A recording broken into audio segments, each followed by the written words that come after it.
now. This is Awesome. Python's Paradise. This is your host, Greg Gilbert, aka the Python Hyena, straight out of Fredericton, New Brunswick, Canada. Wishing I was in Toronto, Ontario, but I got the background. And I will be there for Frightmare and the Balls in 10 days. And I don't know what my work is going to do when I'm gone during those 10 days, but that's out of my hands. I don't know. I seem to be the one person everybody call. And I'm like, I'm just one person. And I'm just one person. I do believe that when you take a job, do the job. Do the job. Suddenly, I don't know. It's like a lot of jobs I have, other people don't want to fucking show up. I'm like, okay. And it dumps on to the rest of us. Don't like it.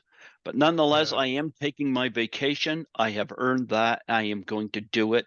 And since 2023 has been a rather shitty year for me, I think I've earned my time off. But enough about that.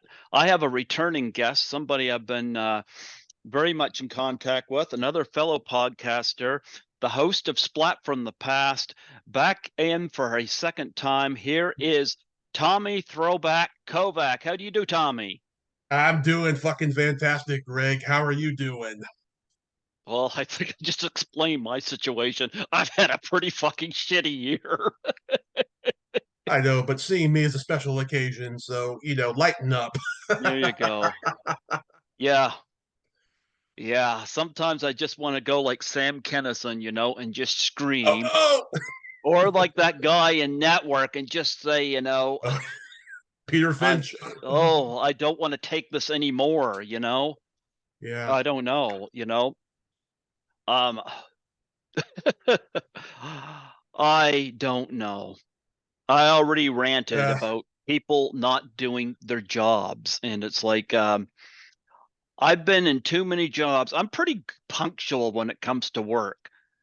I'm yeah, really good at showing up. I have to be really, really, really sick to call in sick. But boy, it's amazing at so many jobs how many people call in sick and they're just fucking off. yeah, That's just amazing to me. And the yeah, problem is, you see, I have a bit of a conscience. I was at one job and I get people complaining at me and say, well, why are you doing 12, 13, 14 shifts a pay period? They'll yeah, always get somebody. And I'm like, will they? Because yeah, I remember that one of the supervisors showed me like 2 pages of names before they got to me. yeah. So they've had 2 pages of people either not pick up or they get their answering machine or they say no until I said yes. So if I don't say yes, who's going to?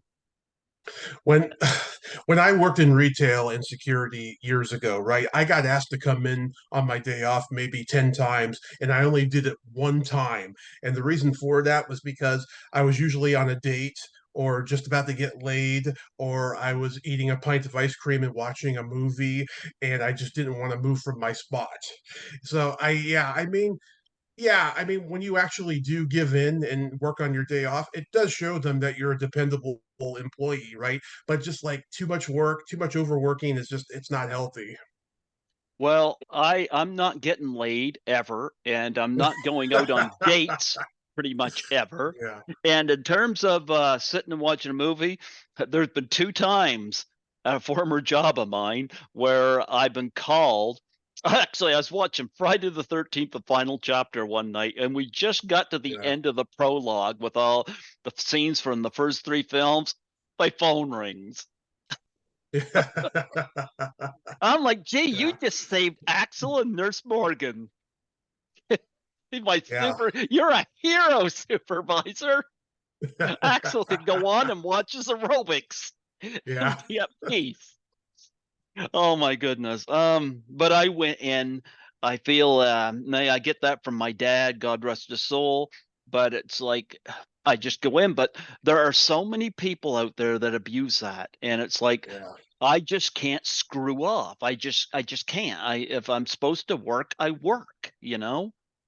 Mhm. But the job I'm at right now, I do a cleaning job, and I asked her, I said, "What are you guys gonna do the week I'm off?" And she goes, "I don't know. I really don't know." And I'm like, "Well, you guys better figure it out." You know? Work sucks. That's all I can say. Work sucks. Well, that was the tagline behind Office Space, which was one of Yeah, my favorite comedies of the last 25 years. yeah, And yeah, but we're not going to talk about work because work sucks, but work is needed. right. I do think the housing and rental inflation in this country is certainly much, but Yeah, get into that either. I don't want to make this about politics, but fuck politics. yeah. Oh, Fuck politics. fuck politics. Got Holy some fuck. stuff to. I got some stuff to show you because I'm at my desk.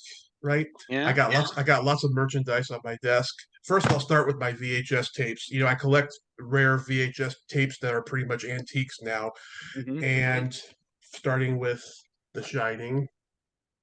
You got to hold that up higher. There you go.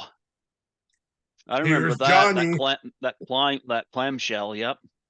Unfortunately, though, it's the late '90s videotape, not the original, and I was disappointed. I didn't even know that was going to happen.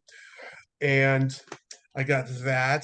I got Rock and Roll High School. Oh, I love Rock and Roll High School. Yeah, Like I'm struggling like now because I'm going to Frightmare in the Falls, and I'm like, I'm probably going to end up spending way too much money with PJ Souls between Halloween and Rock and Roll High School. I yeah. mean, I love her and Carrie, but if I'm going to get something signed, probably one of those two. Dawn of the Dead, one of my favorite zombie movies between that and Shaun of the Dead. Yep. Thorne MI, they were pioneers in the revolution of VHS. I own many Thorne MI tapes, not just the original, but Thorne MI HBO video, HBO Canon video, HBO video, all the reissues that they did and stuff. Um, you know, they kept getting bought out. Like every couple of years, they kept getting bought out. They had HBO, then they had HBO and Canon films, and then back to HBO again. And Jerry Weintraub had them for a brief moment. So there's all these weird reissues with all the different labels. And Dawn of the Dead is such a special movie to me. I want to get all of them eventually. I used to have the HBO video reissue, but it's long gone because of my first collection that I had to sell when I was homeless. But I'm getting all of these back now, and this is a special one to me. If I ever get to go to Living Dead weekend, I'm going to get signatures on it, hopefully. And then, oh my God, I got this Young Frankenstein, right? Love, that's Mel Brooks's masterpiece. This is the first CBS Fox video print because the Magnetic Video Corporation, the label that reissued that had it issued before, their logo was at the beginning. Back in those days, when someone got bought out, they would show either their old logo or the new logo in the last or first print of the tape, and show the either the old logo or the new logo to let everyone know that there's going to be changes coming soon. And so showing the old logo in the first print is like kind of a farewell to the old one. So I was like, finally, I got one of those because I didn't have any of those for any of my life, but I have a couple now. Yeah, thought that was cool. I'm such a VHS aficionado. I know this shit, and I know you collect your Blu-rays and DVDs. I have plenty of those as well, but VHS is just it holds a special place in my heart because of growing up going to video stores. I never I never understood collecting VH. I guess I can from a nostalgia standpoint, but it's like I don't miss VHS because just the same reason why I don't miss cassette tapes. Yeah. They get tangled up or they get caught and this and that, and frankly, I don't miss rewinding tapes. Mhm. So I'm good with that. I love the fact, if I want to select a scene to watch, I can go right to it, no Yeah. problem. You know, I love the convenience. I got just Blu-rays. The only DVDs I still have are ones that were signed. Like I met Dan Aykroyd years ago, and I Yeah, at a wine signing, and I got my Blues Brothers DVD signed, and I've still got that here, But and I met Joe Medjuck and got Private Parts and Stripes signed, both DVD. But that's frankly, awesome. Stripes, I like the extended cut of that better, so Yeah. yeah. But nonetheless, since I talked to you last on here, you got moved. I was supposed to get moved, but Yeah. This uh, is my yeah, last time we talked, I was in my old apartment, mhm. and this is my new one.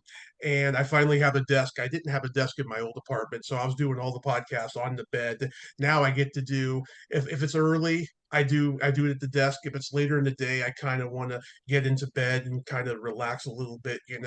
So I got my own desk now. And it's funny, back in June, I was on a Zoom podcast, and the lighting was so bad because I rarely ever do Zoom podcasts. I looked like the invisible man with my glasses and my hat on, and I was so embarrassed when I saw the final product later. So I got my lava lamp turned on here to like kind of help with the lighting. See? There you go. I used to Yeah, have one of those years and years ago. Don't know where it is now. yeah. Probably a skunk or a rat or something. The dumpster is playing with it. I don't know where it is. And when I had you on back in June on mine, that was I had just moved in like two or 3 weeks before. So technically this is our second conversation in my new apartment. Okay, yeah, that makes Yeah. sense. Yep. But nonetheless, like I said, I'm getting set to go to a con and trying to sort out the nuts and bolts of who I'm going to see and who I'm not. I don't know. Part of me, depending on how busy, like I'm going to be assisting Lisa Langlois.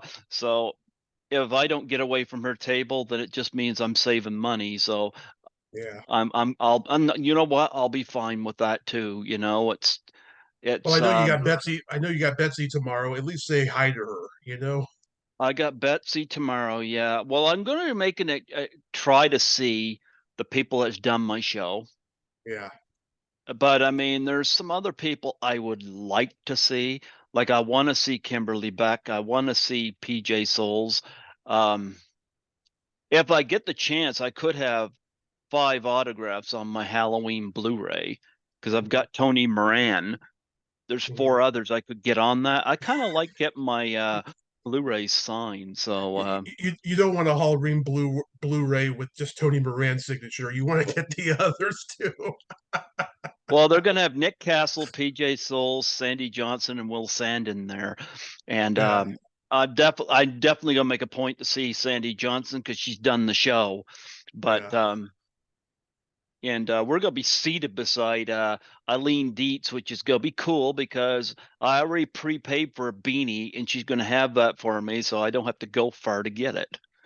So, When I but I met am when I going. met when I met Eileen at Monster Palooza in 2019, she had been on the podcast 6 days before, and she didn't remember me. Swear to God, she didn't remember me, right? And so she was kind of aloof. And then when we were at the signing table, then she's like, complimenting me in front of my mother and all that stuff, blah blah blah. And then we took the picture. I was just like, wow, that's crazy. I'm sure she did a few other podcasts after that. So, you know, Well, I put a post on 10 days on Facebook. I put 10 days before I go to Frightmare, and she actually commented on it saying that she put something like, "Yikes, I'll be there with the beanie in hand." So so perfect. yeah, But I'm going to try to make the best of this. I'm a little stressed about a little bit about it, but I think a lot of it's just been just this year in general has been pretty stressful for me, and like I said, I like being able to work. I appreciate that I'm employed, still employed, and but it's like I wish other people would pull their end. yeah.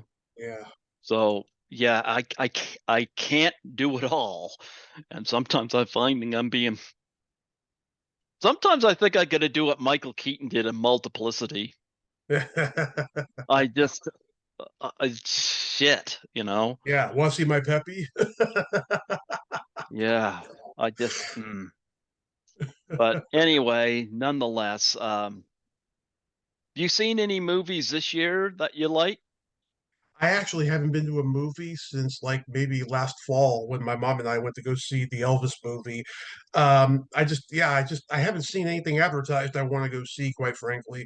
I mean, I watched Netflix, you know, I Mhm. saw I saw that documentary. Oh my God. A similar thing happened to me back in 2010, right at the same time this was happening. This guy, he was like taking pictures of girls off their Instagram accounts. This is back before anybody really knew who Instagram was. You know, like it wasn't Mhm. popular yet. He was taking pictures of these girls off their accounts and putting it on a revenge porn website Oh, called wow.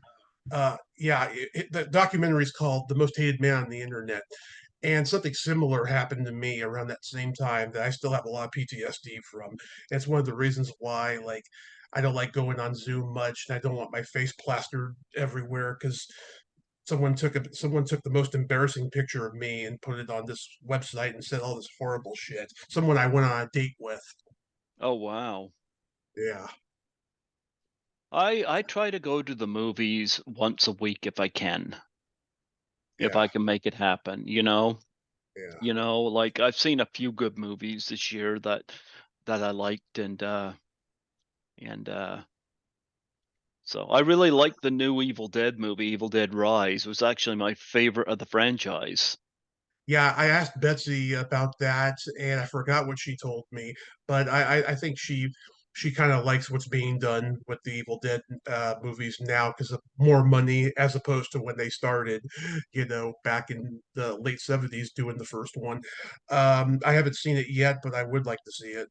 Yeah, I got that here on Blu-ray. I enjoyed it, and I like the fact because I can't keep going back to Bruce Campbell, and I like the direction that they're going. It kind of reminded me of Demons 2 because it took place in a high rise. Um, I know I'm kind of alone here, but I really enjoy Beau is Afraid, which was pretty twisted. Um, you got, and I liked Missing. Missing was really good. Yeah. What else? I don't know. I've seen a few this year that I really liked, and of course a lot of stuff I didn't like as well. So, but Yeah. yeah.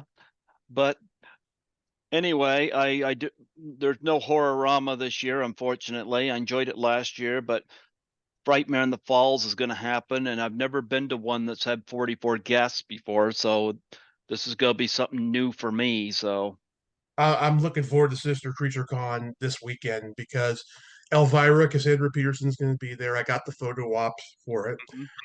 Um, Billy Zane, I want him to sign my Back to the Future poster, even though I heard he could be kind of a dick at times. I don't care. I just want his signature on my poster. Kirsten Baker from Friday the 13th Part 2. Looking forward to that. My first Uh, naked chick I, I yeah, ever seen. right. And I don't even think she's ever done a podcast. If she doesn't have a long line, I'll just tell her who I am, give her my card and stuff. But also Angela Gothals from the Home Alone movies. She's Kevin's, I think, sister. She calls him a lazy incompetent in a French way, lazy incompetent. And that's as far as who I want to meet. Andrew Divoff from Bushmaster is going to be there, but he's been at quite a few cons I've been at, you know, so I'll probably eventually get around to meeting him, but I just don't have a need at the moment. He Um, was at Frightmare in the Falls last year. I got nothing against him. I just thought Wishmaster was a shitty horror movie. I think Like it had good ideas. Robert Kurtzman is a very talented guy, you he's gonna know. be seated on the other side of us too. Yeah. I I'm gonna bring my Secret Santa Blu-ray with me just in case, you know, I decide to get him to sign something. That might be it. Be Secret Santa. I made a connection with him a couple of years ago to do an interview, and it was Halloween time, right? And he told me the week that he was going to be open, but I had a lot to do that week, and so I ended up not following up with him. Maybe in the future I'll try back again, but I did make the connection with him on his website like 2 or 3 years ago, something like that. Okay. Yeah, well, I've never done a photo op before, but if you're going to do a photo op with somebody, Cassandra Peterson is pretty much one to do it with, you know. So I'm I'm gonna be honest with you. It's a pain in the ass because a couple of days in advance they send you a time that you have to go do it, and I worry about my friend that I'm going with. He's one of those guys who likes to dilly dally, and I'm just like, fuck, I hope he doesn't make us late. I really hope not, because you have a set time, you have to be there. They want you to be there early, so they even give you, how many minutes to get there before you take the photo, and stuff. It can be a real pain in the ass that way. And how far away are you from it? about an hour and a half. Oh, wow. Yeah. And there's going to be like a plexiglass between us because she has a fear of COVID now. Oh, So, really? yeah, it's okay. It's okay. I'm sure something funny will happen. I mean, she retired being in costume as Elvira like 5 years ago. I almost met her in costume 5 years ago at a con that I ended up not going to, and that was probably the last one. But it's going to be great to be pictured with her, nevertheless. Yeah, I won't do the plexiglass thing. It's like, you know what? Um, I worked through COVID. I worked Yeah, through the whole darn thing, and it's like, I got my jabs, but it's kind of like, I have to, like I said, I have to be really sick to not work. And it's just yeah, like, like I'm not gonna go to a con and give yeah. somebody money and have plexiglass between us. No, not happening. Not happening. Yeah. I've You I've know? only done I've only done like three photo ops. Leah Thompson, she was the first the first con I ever went to. She was the first celebrity I took a picture with, and it's right there by my bed. And Mhm. also Robert England, which I use as my Splat from the Past logo, so to speak. I need to get some lettering put over it. I got to learn how to do that. Maybe get someone to help me. That would be cool. I don't know anything about that stuff either. Yeah, yeah, Like but I like, had like when people ask me to if I would edit something out of an internet, I don't know anything about that shit, and it's like if you're on a Zoom, people are going to notice the jumps, so it's like it's just going to look sloppy anyway, yeah. you know. Especially if you're not like a fully credited artist, you don't want to fuck it up. Nope, absolutely not. But I know that you got some con stories that you were going to tell me about because I know we've both been through the well, for the most part, we've got really good stories about guests. Yeah, I know with me, 13 Fanboy was certainly turned out to be. I'm glad I'm part of it. The same token, I hate the headache it caused me in the end. yeah. So I don't. I'm not promoting that film anymore. Mhm. You know, but I know that you've certainly had some issues. Is there anything that stands out that you want to talk about that you haven't talked about before? Oh yeah. I may have mentioned briefly that Holly Marie Combs disappointed me when I met her back in 2018. I was at that same con that I met Robert England at, and this was earlier in the day and stuff, which is a miracle because I was in line for Robert for 2 hours and 35 minutes. It was a long, long time. But like when we first got there, Holly Berry Combs, she's got this big security guy with her that actually goes with her everywhere. It was like her own personal security guy. And I just wanted a picture with her. I didn't want an autograph. And I was very budgeting money that weekend. And Hmm. it was like my birthday weekend too. And I just wanted a picture with her and stuff, right? And she just abruptly posed with me. She didn't even like shake my hand or say hi, how are you, where are you from, what's your name. And it just really disappointed me. And then as she went back to her little table there and stuff, I was like, hey, thanks so much. I'm a big fan. I love Dr. Giggles and picket fences and all that stuff. And she was like, "Hi, thanks." And her security guy was just like, "Okay, thanks for coming," or something like that. I mean, he was really like, fucking, full force there, as if I'm gonna fucking be creepy or something. But Wow. What's she doing there then if she's gonna make it like that? I don't know. That was disappointing. She looked smoking hot too. I'll tell you. She was wearing this little, almost like folklore kind of a dress. I remember that was like looking really good. But I was just like, God, that sucks, man. That really sucks. Um, I mean, I told the Linda Blair story last time. I remember. Um, yeah, I mean, I remember seeing Tara Reid at her table. Me and my mom were over there looking at pictures, and she just wasn't very social with us. She was like walking, she was like pacing around her table, like observing people, the way that they were dressed and the way that they looked and stuff, and probably making a little comment here, a little comment there. And when it came to us, she just like looked my mom in the eye as she was like saying something to her, and then just like looked away, and then got to the finish line, and then started pacing back again. I was like, that is so friggin' weird, you know it didn't disappoint me. I mean, I'm not a huge Tara Reid fan at all. I was just like, "Mom, where are you?" And then she's over at Tara Reid's table. I was just like, "Yeah," but that kind of hierarchy, it turns me off. It really does. Yeah, I've heard stories like that. Mhm. Um, I've heard a few stories. I haven't really, and I hope to avoid it, but I haven't really had those kind of encounters.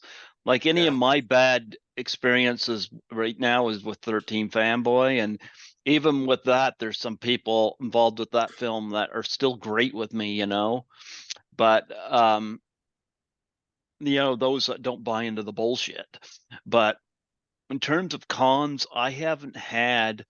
I mean, there's always guests at these conventions that are more standouts. Like I remember the Comic Con. I was at one Toronto Comic Con, and they had about I don't know about a dozen guests, and Mhm.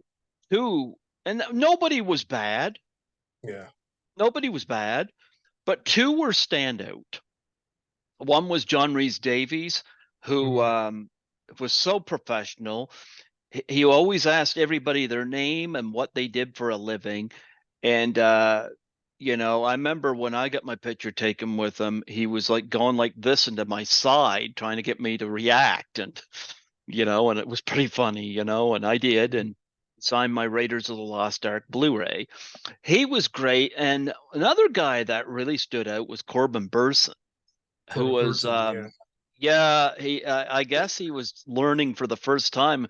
I guess his handler was taught him how to do selfies, and he was just getting right hyped into doing selfies. He was like, I guess that was he never knew how to do them until that weekend, and he was super friendly. Everybody else was fine, but those two stood out, and there are those ones that really stand out. I know I've mentioned Felicity Rose before. Uh, When I met her, I guess you had a bad experience, but me, I had a great experience with her.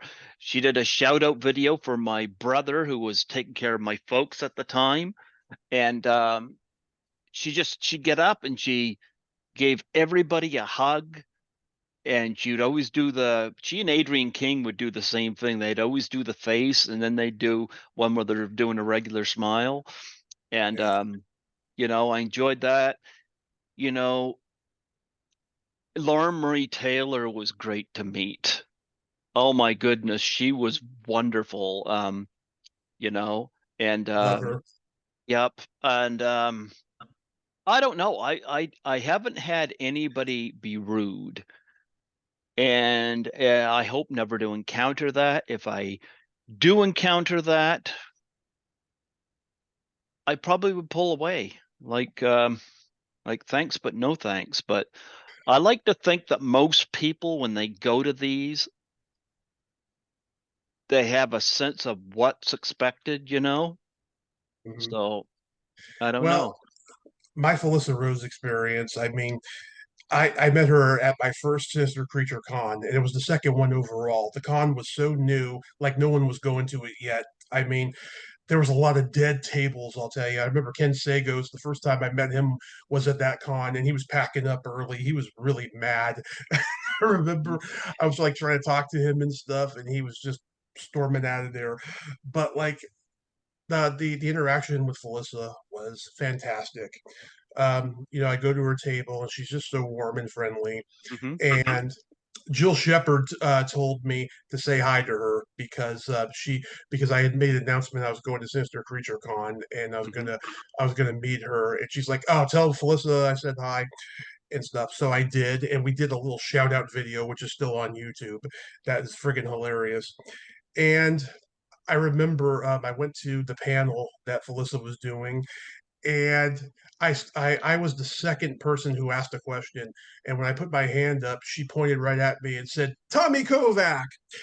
And I asked, "Is that the same take or multiple takes of you staring at the person?" And she's like, "That is a very good question, Tommy." And then she proceeded to answer it, right? But then I went back to her table afterwards, and I talked to her a little bit more. I said, I write screenplays. I had written a couple scripts lately that going to horror cons again, quite frankly, got me back into writing horror scripts because I had stopped for over a decade. And she's like, "Oh, will you email them to me?" And I said, "Sure." And I got a little emotional, I remember, because me and my mom were still struggling at that point. I hadn't even had my podcast yet. This was shortly before that. And I think it made her a little uncomfortable because then her handler was trying to like interject in something. And then next thing you know, she's talking to other fans. So then I did email her the scripts and never heard back. And every once in a while, I would shoot her an email and say, "Hey, did you read it?" and never get a reply back. Right. Oh. And I'd see her at a couple other shows and she'd be all happy to see me. But in 2019, the next to last con I went to, Palooza in LA before the pandemic hit, it was a different experience. She looked like she was a little uncomfortable to see me. And Wow. around this time, I had Tiffany Shepis on the podcast, and they're best friends. And they had a podcast with Kane Hodder at that time. And I remember the following week or so after Tiffany was on my show, Tiffany and I played my secret silly game. And I don't know if her responses were genuine, but she was coming off like, "This is weird. This is creepy." And it was so freaking hilarious. But when I listened to the show the following week after, right, Tiffany's like, "I think we should take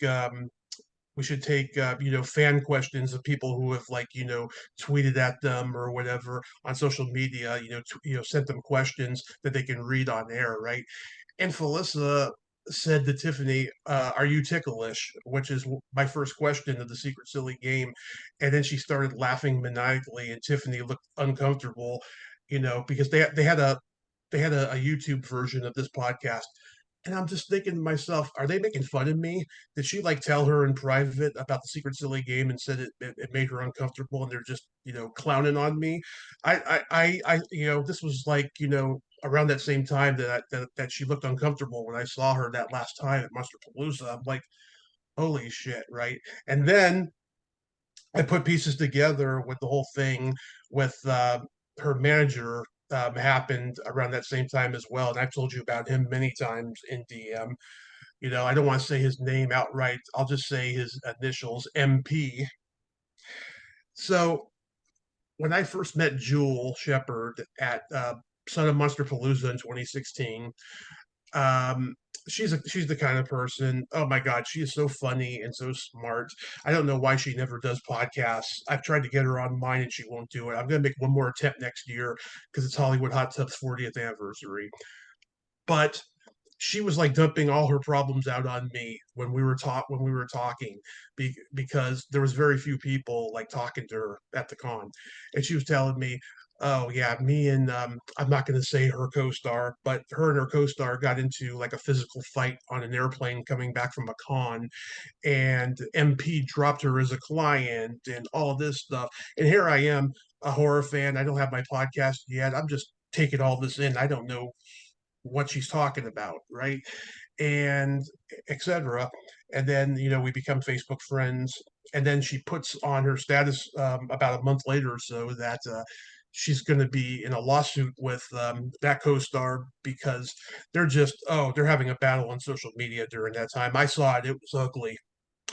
And MP commented something, and I defended her honor. And he was like, "Oh, mind your own fucking business, fanboy. This doesn't concern you," or something. And I didn't know he was gay at the time. I didn't even know who he was. So I commented something like, "If you're so and so's husband, my condolences," or something like that. And that was my first interaction with him. So then I start my podcast 6 months later or something like that, right? And everything's going great. And then let's see, I remember I had like Tiffany Paulson on the show, and I asked her if she ever does cons, and she's like, "Oh, my booking manager for the cons, MP, do you know him?" And the name did not register at the time, right? Then, irony of irony, I get one of Felicia's co-stars from Sleepaway Camp on the podcast, and I had to go through her manager, MP. And so I guess he didn't put the name together either. So he said, "Fine, go interview her." And we did it, and everything was great. And then every once in a while, I'm like emailing him saying, "Hey, can you get Felissa on the show and stuff?" And he's like, "She is super busy, but I would like to have her, get her on your show." So I was like, "Okay." This went on for a long time.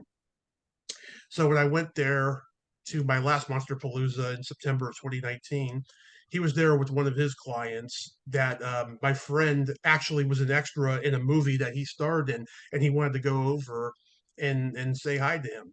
And I immediately make conversation. "Hey, MP, right?" He's like, "Yeah." He's like, "Tommy Kovac." "Oh, hey, Tommy, nice to meet you." And we start talking and shit. I remember he shit on the Hollywood show during that conversation. That's a big autograph show in Burbank. Yep. It's a huge pop culture event, right? He shit on this con, and yet I saw an advertisement the other day. He's got clients there like next week. I'm like, what the fuck?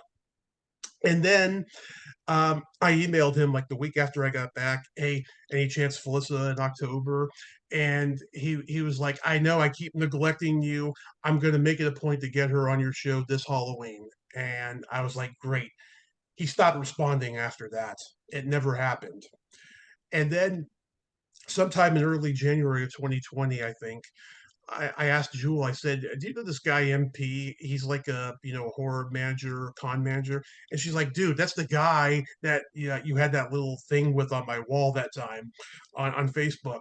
And I was like, "Holy shit, that is that guy." Now that I think of it, and wow, he probably figured out who I was after a while. It probably took him a while, but at the same time, maybe Felissa talked shit at the same time, because of the whole Tiffany thing of her getting uncomfortable about my secret silly game. Again, I'm just making assumptions. I don't know if any of this information actually happened quite like that, but I'm just guessing, you know. And if you go on this guy's website, he has maybe 6 or 7 clients that remain. He's got like a whole list of clients year after year on his website. I don't know why people support this guy. I really don't, but he's very vindictive, and I've heard stories from other people, and it's just awful. That's why I dislike these horror fanagers. you know I told you about that one that put his client on my show and then said, your podcast sounds like it was recorded in a toilet or whatever. Yeah, that sounds like something Steve Joyner would say. He said a similar thing about a podcaster, and I know he was referencing me. I just know it because I wouldn't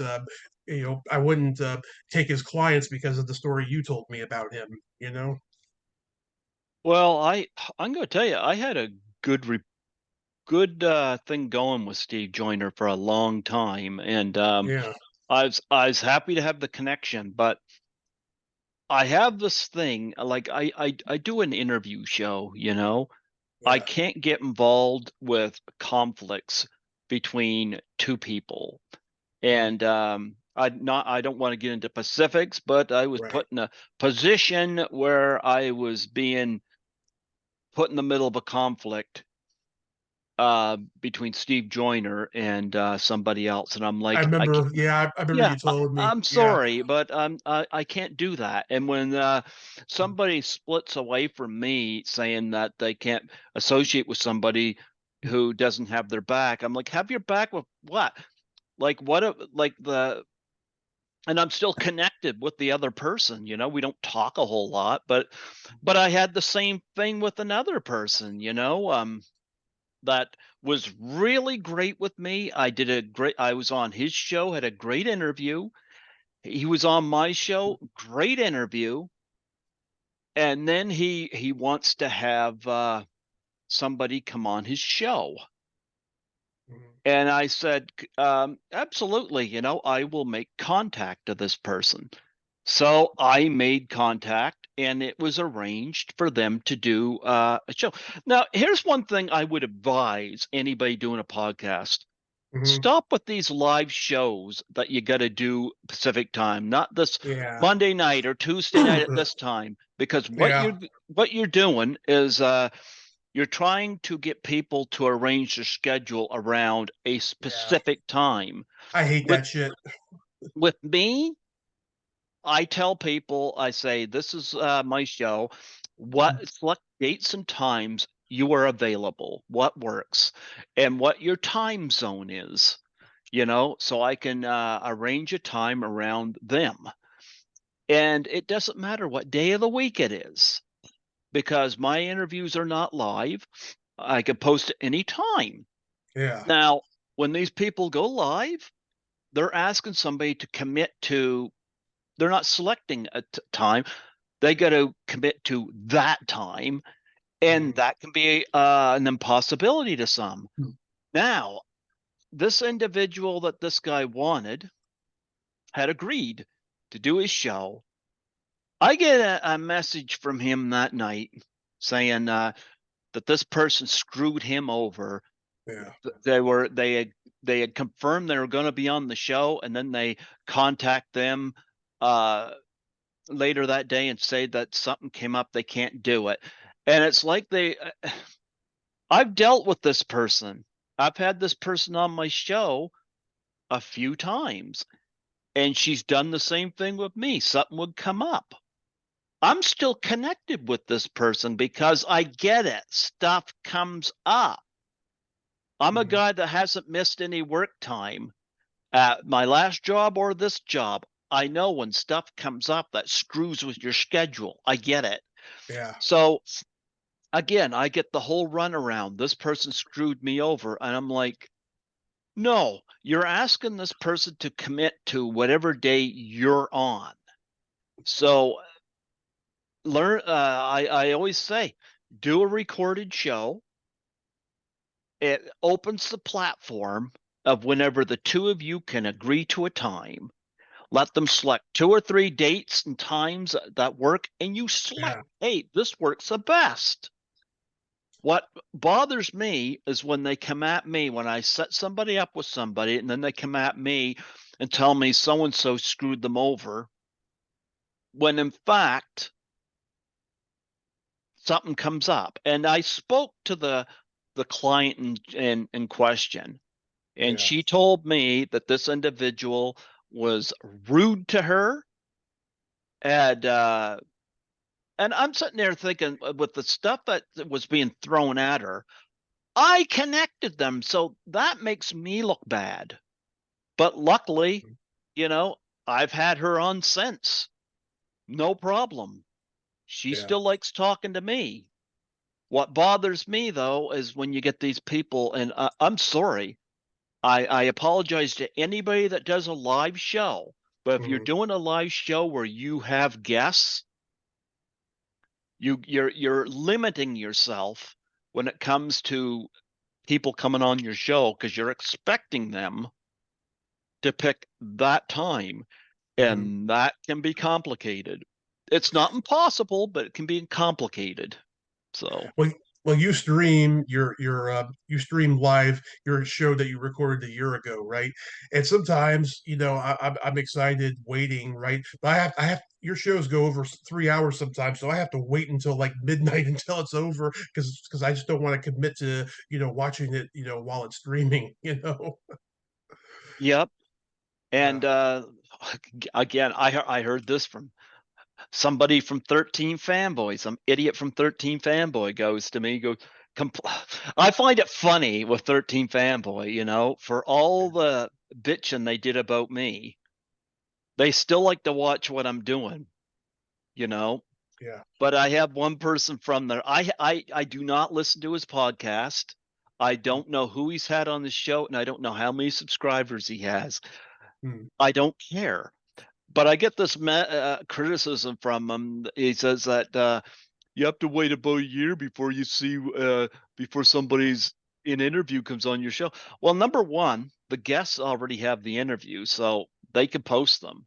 Number two, why are you watching what I'm doing?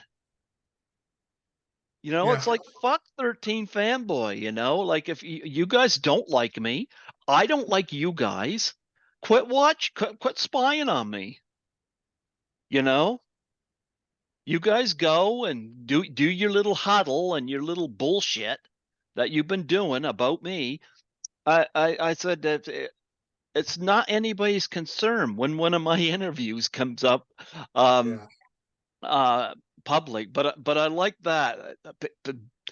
It's like if you don't like me, which these people don't, quit watching what I'm doing because they're not the yeah, major subject for my show.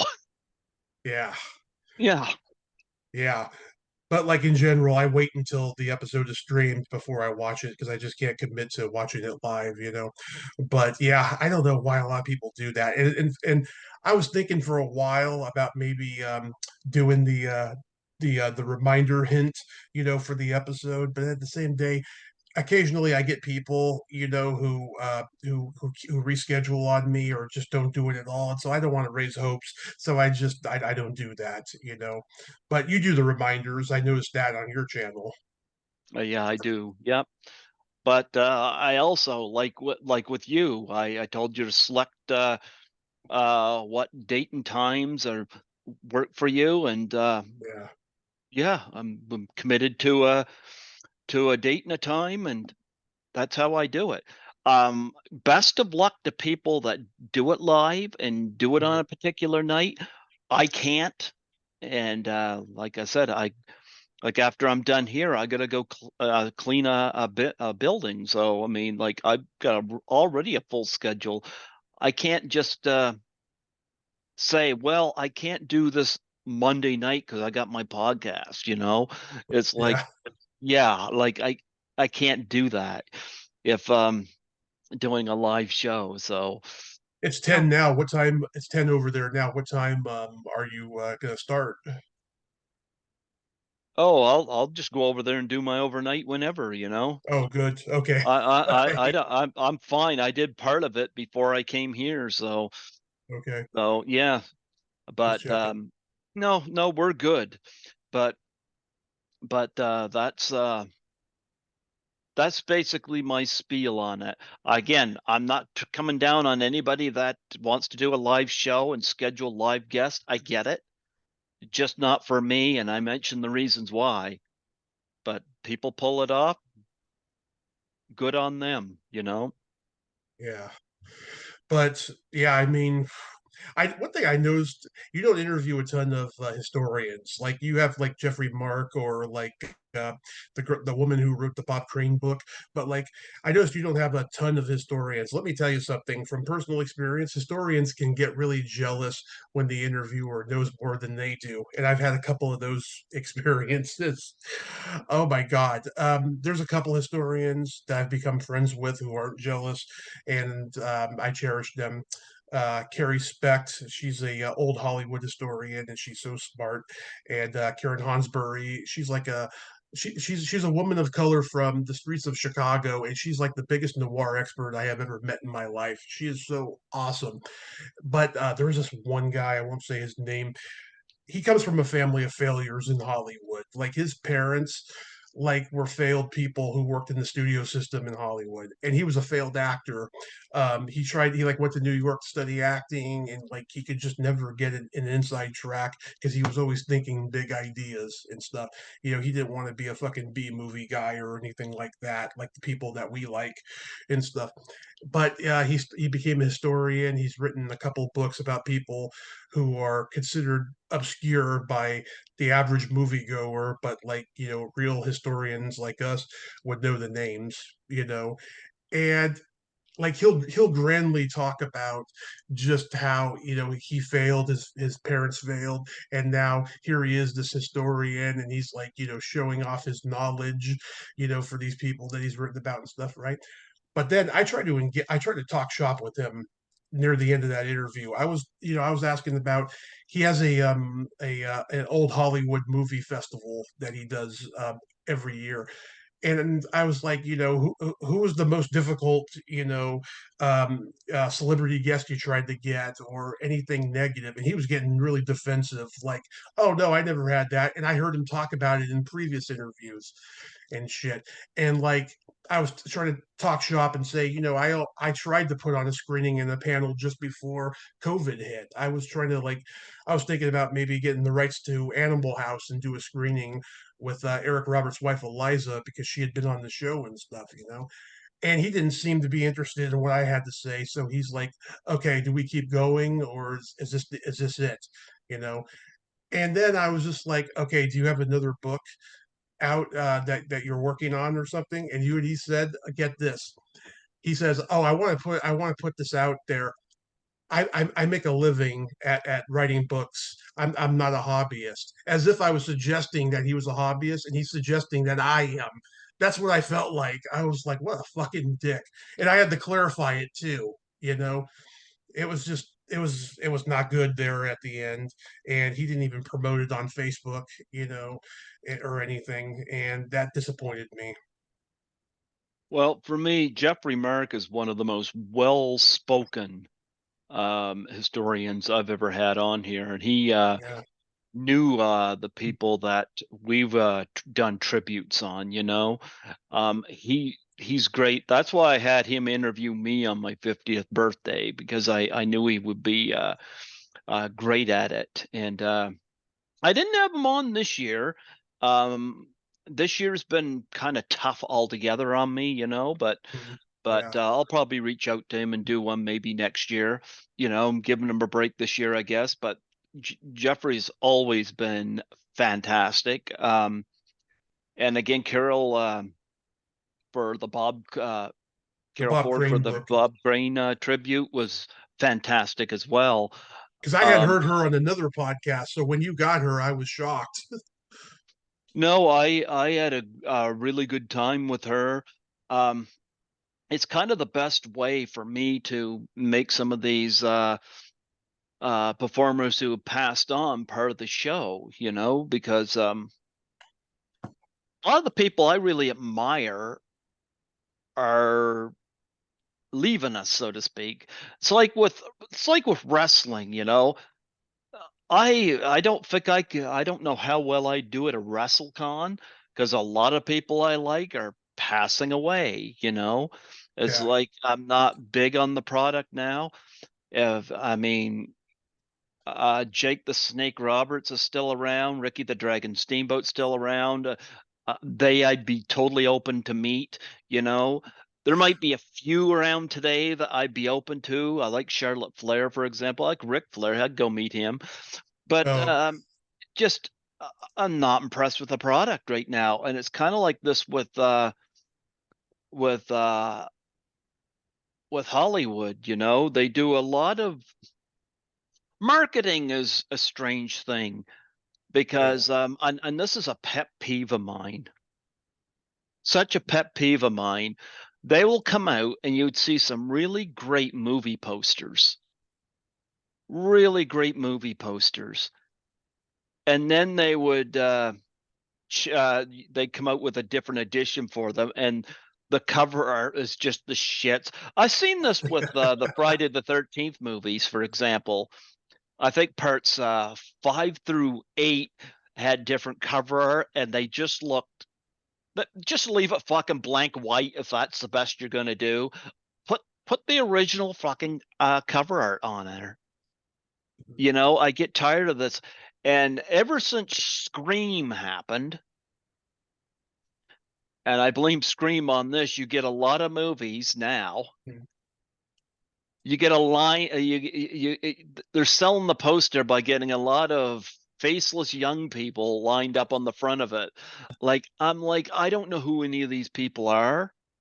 You know, just give me an enticing poster that I can gravitate to, you know, something that sells me.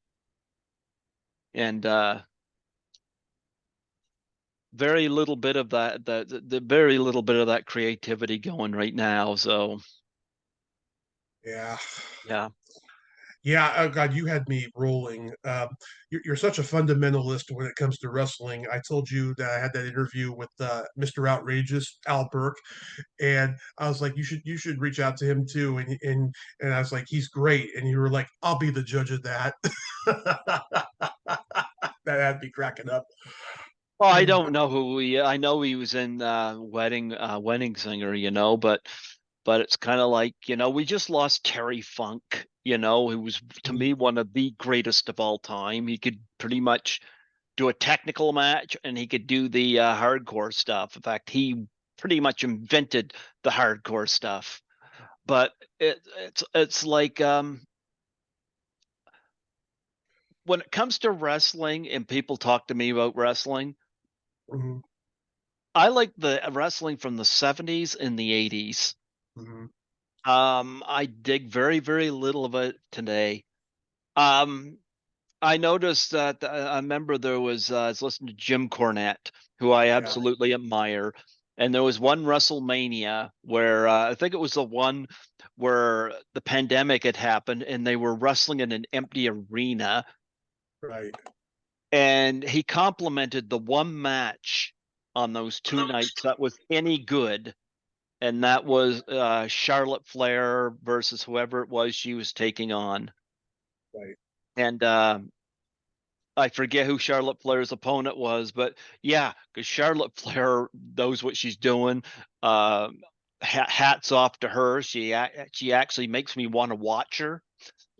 Um, well, I'm going to tell you, she doesn't copy her dad. She makes it her own thing, and that's not an easy thing when you're Ric Flair's daughter.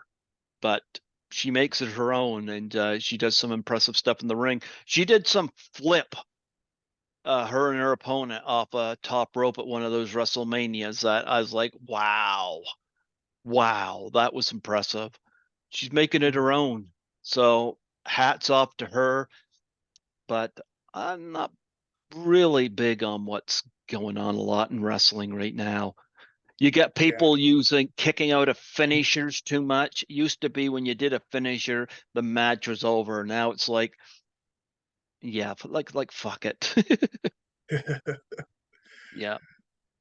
Let's talk about the trolls because when Oh, we those are fun. because when we were talking, in DM the other night, and we were like, doing the microphone voice thing, I was like, oh yeah, I got a couple of video troll moments that I wanted to get Oh into. yeah, let's do that. Yeah. Oh my God. So back in 2018, I did an interview, very rare interview.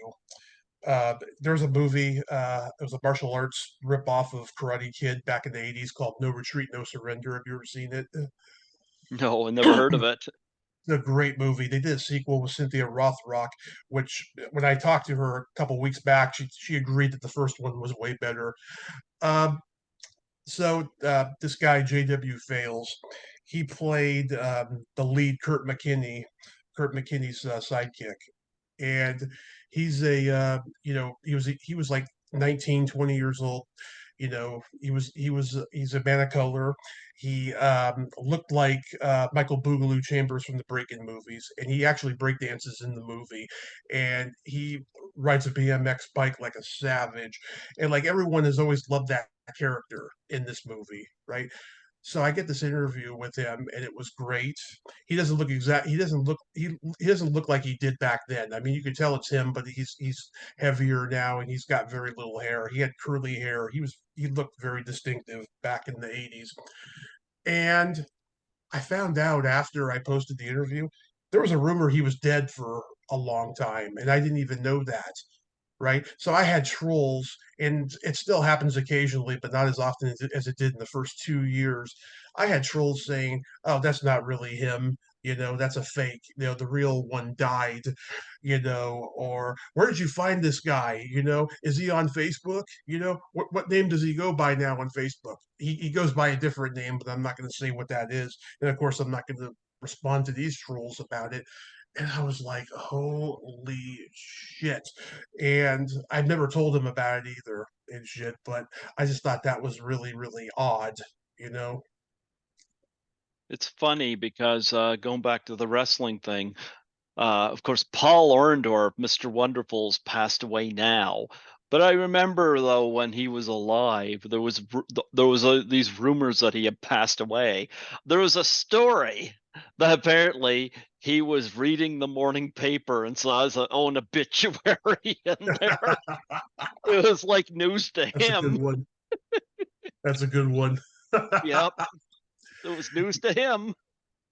And it's funny too. Around that same time, I interviewed that woman who claimed that she wrote The Matrix. Do you know that story? I never heard that one. I don't remember. Yeah, back in the mid 2000s, there was this woman, Sophia Stewart. She's again, that's the third time I'm using that term, but it's politically correct now. Woman of color. She was a writer. She wrote this book back in the early '80s. It was called Neo something. I think it was called. I can't remember, but something along those lines. It had like a word from the Matrix in the title, something like that, right? So I reached out to her for an interview. She had done many of them that were on YouTube and stuff. And apparently on the internet, it said, she claims that, she won the lawsuit and she's set for the rest of her life. Whereas on the internet it says that she never even showed up for court and the case got thrown out. So I don't know who's telling the truth, really, But she's a brilliant woman, very smart. She obviously has uh, autistic spectrum. She's legally blind now. She's got like a rare eye disease, and she wears sunglasses like in every interview that she does now. But I wanted to reach out to her because at that time I was having trouble getting guests. If this was now, I wouldn't even bother. But at that time, I was trying to, maybe get some recognition with this interview, and it was interesting. We talked almost 90 minutes, and she was really nice to me. We kept in touch for a little bit after that, but not as much these days and stuff. But I'm surprised I did not get one troll on that video. Maybe it's because she's done so many interviews that's why it didn't happen. But it was pretty interesting that I get trolls for JW Fails video, but not Sophia Stewart. I generally, if I get a troll comment, like somebody's just being a complete dick, I just delete the comment. Like Yeah. I just don't need that. Like I found it funny, and this one stands out. Um, I've had Tracy Savage on the show 4 times, and the first Please time get her for me, please. I love Tracy Savage, and I remember that first interview, like I made it known that I had a big crush on her growing up, and she still Yeah. looks beautiful. And I think she appreciates it. I've never made her uncomfortable, but somebody put this comment saying, "Dude, this guy Oogle Noogle, I couldn't get." I only got through 31 minutes, blah blah blah. Said I obviously she was uncomfortable, blah blah blah blah. And I'm sitting there thinking, yeah, she's so uncomfortable she could back 3 more times. Yeah. I mean, these people and their stupid assumptions, if you made it to 31 minutes, really? Really you made it to 30, like with his mentality, I'm surprised he made it through 31 seconds, Yeah. you know? Um I- I've had people like that before, and oh, I'm trying to think of one recently, where somebody makes some crack about the interviewer. Number one, I'm not a Yeah, professional. I do this because I enjoy it, you know. same But here. I don't think a lot of these people could do any better. Hmm. Like I remember when I interviewed Michelle Mayrink, some Hmm. bit on YouTube come on there and was saying that uh talked about how bad I was and how uncomfortable she was, and I never asked her any good questions. And Uh, this guy's YouTube. Here he is. He's a musician and he's singing other people's songs. And mhm. I'm like, you're criticizing me. Why don't you come up with your own songs, asshole? You know. But I'm sitting here thinking, really? I didn't ask any good. I think I asked plenty of good questions, like asking her, for example, going from Valley Girl to Joy of Sex, going from supporting role to being the lead. You know Yeah. what that transition was. I think that was a Mhm. very good question. I think I asked her all kinds of good questions, but you get these people. I don't know whether they're jealous or what it is, but they'll like if they think they can do better, hop at it, go for it. You I know, think a lot of them are bots, you know.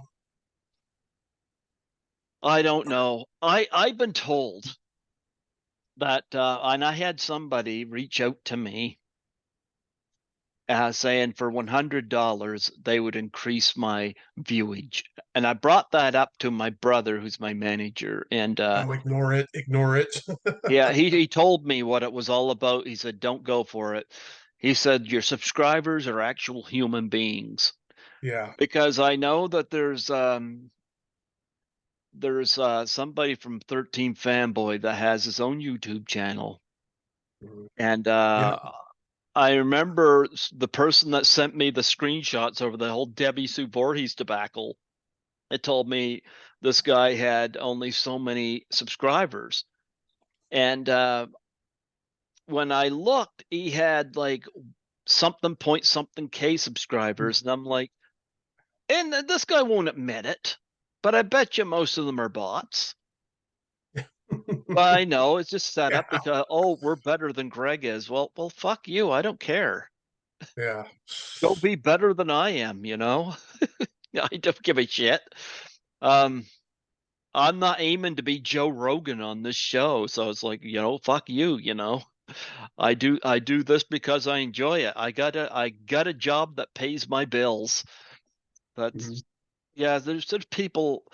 I try not to. If I gotta be criticize a video, I try to be constructive.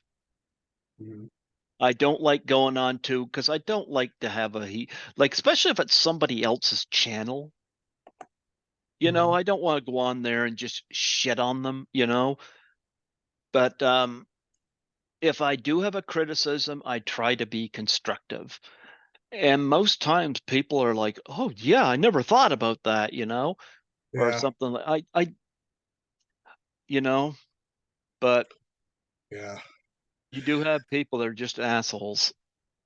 They are. They are. Hmm. This has been an interesting year for me. I have gotten freaking icons this year. Oh my God. I've had Susie Quattro on, Sid Croft, Ann Magnuson, Caroline Monroe finally, Ann Cusack, who's John Cusack's older sister, Cynthia Rothrock, who I mentioned earlier. And it is just so friggin' surreal, you know. I mean, I look forward to seeing, who's going to be on next year, but I just hope this freaking strike, comes to a head soon, because it's not scary anymore now because I kind of expected it to happen the way it's going down. I mean the writers got what they wanted, but the actors, it's kind of interesting. It's like, okay, wait a minute. I mean, you can have like an AI writer, right? And you can have an AI actor, right? So like, what do you think's going to happen with these writers? Are they going to like, do like, full out writing and then the rewrites will be AI? It's really, really crazy, you know. I don't know how the AI thing can even be legal. Mhm. Now, here's the thing: when Peter Cushing appears in Star Wars Rogue One. Right. It was permitted by his estate. They gave permission for it. So you saw Peter Cushing's likeness in that. And, Peter looked like Peter Cushing. But you see at the end credits, Peter Cushing's estate gave permission. Yeah. I don't like. I heard, for example, Robin Williams' daughter Zelda was saying that Robin Williams was used on his likeness on something, and she said there was no permission given on that. There was a report that Tom Hanks had said that his likeness was used on something, and Yeah. he had not permitted. And I'm sitting there thinking, that's not right. They should not be allowed to do that. I saw that picture. That is not Tom Hanks. That is obviously some kind of AI replica of him. His eyes were a lot more Asian than usual. I never even saw the Robin Williams one, but Yeah. I mean, I'm okay with AI if permission is given. Yeah. You got to have permission. Like I said, the Peter Cushing thing, permission was granted.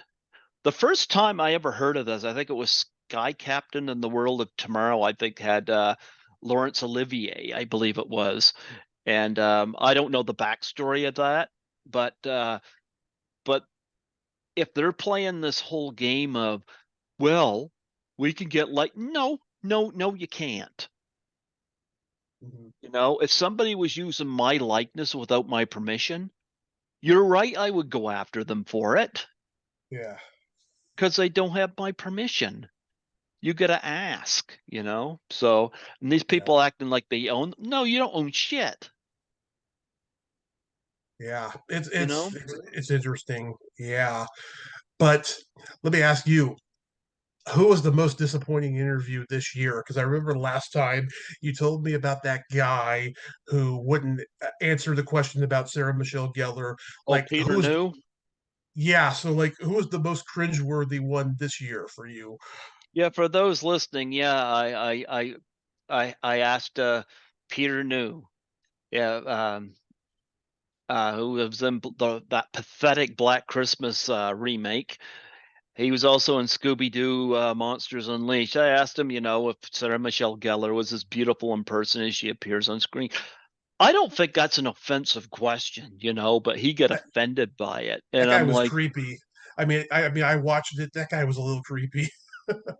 well, it started out so well, and then it got to casual conversation about the pandemic, and and then he started to guilt me about because I didn't have my booster, and he was like, Yeah, that was it's weird. like yeah, that was cringeworthy. This year, wow. I'll tell you Mhm. what, I'll bring up my thing here and see what I can see But what I can. I'll tell you the worst one I had this year. It was a case of why did I even fucking do this interview? I saw the sign, but because I'm such a movie lover, I had to do it. So Hmm. I talked to this guy. I won't say his name. He was in a very popular movie sequel that's not as good, but there's good elements about it, and I've seen it, you've seen it, a lot of people have. So he got out of the business right after that movie was made, and um, he was a little arrogant in this interview, I have to tell you. Um, so like before the interview started, I said to him, okay, yeah, I didn't have his number, he didn't have mine. I was like, who's calling who? And he was like, he was like, you called me, you're the one who wants to talk. And I was like, that should have been the sign not to do this interview. So we do the interview, and I always send my bio out now. I call myself the master of minutia, and like you can't stump me and all this stuff. Well, he did stump me this one time, and he gave me shit. So he was the star, the actual lead star of a TV movie, which I looked for on YouTube, and I don't think I found it because I was interested in watching it because I wanted to see him, play a lead, and he gave me shit about it. He's like, "You're supposed to know everything and all this, blah blah blah," and it's just like, "Fuck off, man," you know. And he was just a real douche. He wasn't very appreciative of the interview. I'm surprised it lasted as long as it did. It lasted about 45 minutes. I thought this was going to be like a 25 or 30 minute because he gave me a lot of short answers in the beginning. So that was cringeworthy. So other than that, I have had some that like I had one expectation and then it went into another direction and then it wasn't what I had hoped, but not really that bad. Like when I had Susie Quattro on, right? She's literally the queen of rock and roll. I mean, no one even comes close than Susie Quattro. And a lot of these people who are like that legendary, they like to self mythologize themselves and they don't want to get vulnerable and go deep. You know, they like to give short answers, tiptoe around things, and just not get vulnerable. And I don't know if I was 100% fulfilled with that interview, but there was some really nice stuff in there. She said some nice things about Robin Williams because when she was on Happy Days, he came to the set because Mork and Mindy was next door, and he would go off on these wild and crazy tangents, and you never knew what he was going to say or do. And she had like a little bit of glee in her voice when she was talking about it. That's like the closest she came to being really vulnerable about it. So I hit a good spot there that I'm proud of, you know. But yeah, it wasn't completely fulfilled. I brought up she was cut from Clive Barker's Night Breed, or she was she cut or she declined because they wanted her to do a nude scene and she refused or something, and there was a little bit of tension there and I had to cut that part of the interview down a little bit. And yeah, I mean that would come close, but other than that guy, yeah, I didn't like him very much. I haven't had any guests this year that were bad, but I had one at the beginning of this month that I liked him, but I wish I was a little more prepared for what came. Um, because and I had somebody tell me tonight, don't go into politics on your podcast, and Yeah, yeah. I had the best damn roofer on, and I liked him. I like what he was doing. I don't care who somebody votes for. Yeah. But I thought he was pretty funny. But I know with me personally dealing with the inflation of housing and rent, I wasn't able to make that move to Toronto because of I'm lucky where I am here in Fredericton, New Brunswick right now, where I'm able to, survive. You know, Mhm. I wouldn't be able to do that in Toronto. Trying to like the lowest I was going to be able to find is maybe 2,200 for a month, and I can't do that. Mhm. And I'm one of these people.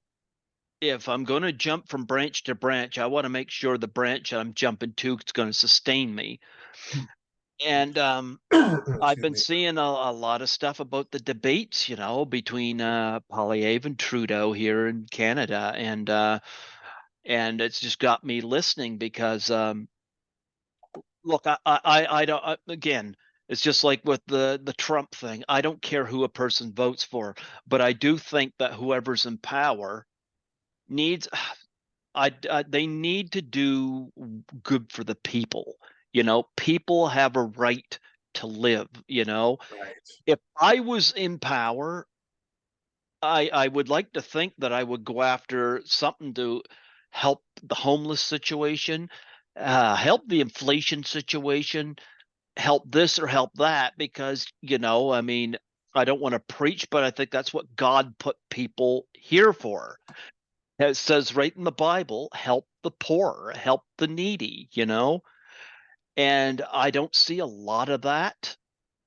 But um, this guy had a point of view, and I don't disagree with him. Right. But when he's when he starts using terms to describe people, Mhm. and I get it. There's people from 13 fanboy I don't like. I might, for the most part, call them an asshole, but I'm not going to throw slanderous terms out at people. Right. And I don't know whether I should go through that interview and edit stuff. I hate to do that because it doesn't look offendic, but at the same token, when people throw that word, I'm just going to say, if people throw that word pedophile around to describe somebody, Yeah. and I'm like, I don't know anything about that. Tim Hortons, like Tim Hortons, that the good thing it was empty. I don't know anything about that, and it's like, I'm not going to use any term like that describe, because do they know what that means? And they say, Yeah. yeah, it's been this and this and this. I haven't looked at that stuff, but I wouldn't say it. I think you have a career in slapstick now because that was great. That's the way you're like, Yeah, well, it was empty, thank goodness. But yeah, I don't know, and I like the fact that he was very forward. And I remember I had Nancy McLaughlin, I had you listen to it as well, that interview, and because I would see, would this get me in trouble? But I had somebody tonight tell me that they think it would divide my audience, and because I'm thinking about having somebody from the truckers convoy come on here, but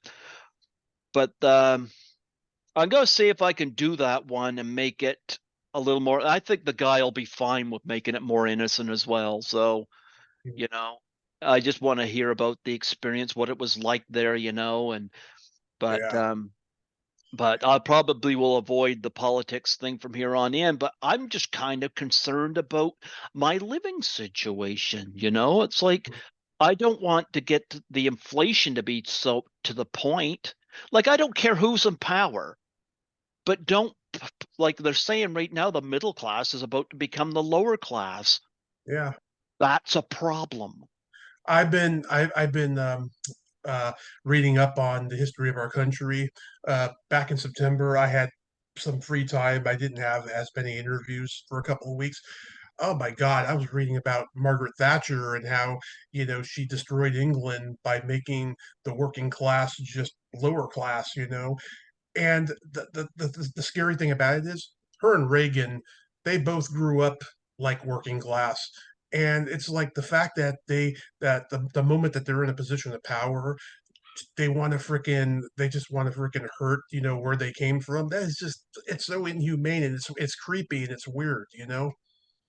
Yeah, like I'd like to see politicians, like, when they get into power, do what they say. Like, we Yeah, have a homeless situation. I've seen it in right. Toronto, and I've seen it here in Fredericton. We have a bad. Now, I am going to say, play devil's advocate here. There's homeless people who definitely need help and Yeah, who would definitely go out and get a job if they could get it. And then you got people that are on meth that are just basically fucking around. I don't yeah, have time for that because those people have no desire to go to work. right. I'm sorry, but I'm going to play devil's advocate there. It is, You know, it's true. Yeah, in many yeah. cases. Well, I'm going to tell you. I had somebody from one of my cleaning jobs come on the show here back in July, and we talked about an incident where we went in to clean in one of the banks, and there was a gym bag sitting there, or a Wow. knapsack or something, and like this is not supposed to be here, and like it's one of the areas we had to clean, and she was like, "Is that yours?" I said, "No." She just kind of unzipped it, and it was full of syringes. And Man, like, we weren't going to touch it. We called the cops to come and come and deal with that. But it's like, I'm sorry, those are not the kind of homeless people that I'm rooting for. They're not looking for help, mhm. you know? But then I feel bad for people that really would go out and work, Yeah, you know? absolutely. I'm one of these people. I lost a job earlier this year, and I'm pissed about it, but I'm proud of the fact during the 13 months I was there, I never missed a single day. Not a single day. I answered my phone, and I was always told, you don't have to answer your phone." Yes, I do. because if I don't, somebody else is not. And I've learned that. People, when they hire you, they expect you to do a job. Right. That's why I'm going to clean a building when I'm done talking to you, because I'm not fucking off on my job. But here's the thing. I did the overtime, I did the holidays, I did the 18-hour shift, Yeah. because there was a lot of people who wouldn't. And I'm doing the same with this job here. Hmm. I haven't missed any time because, and it gets hard when you're working as much as I am, and there's a lot of people aren't pulling their weight. But I think I like to see if somebody's homeless and they have that kind of work ethic where they've been done wrong and they would like to take advantage of a chance at a job and get their life back together. Those people I'm Right. in favor, you know. But Yeah. we got that, and then the situation too with the rent and the housing. It's like this has been talked about.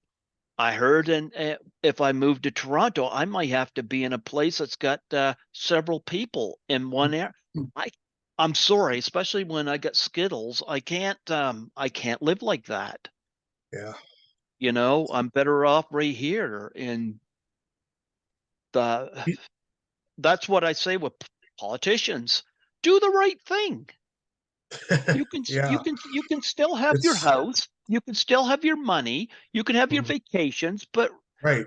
but spread it out. Wouldn't it be great as a politician to have people just love the fact that they voted for you? Oh yeah. Wouldn't it be great if you pass something where it makes people's lives easier? Wouldn't that be, because you're not going to please everybody, Hmm. but wouldn't it be nice? I look at Jimmy Stewart and It's a Wonderful Life. You got because we got a lot of Mr. Potters in the world.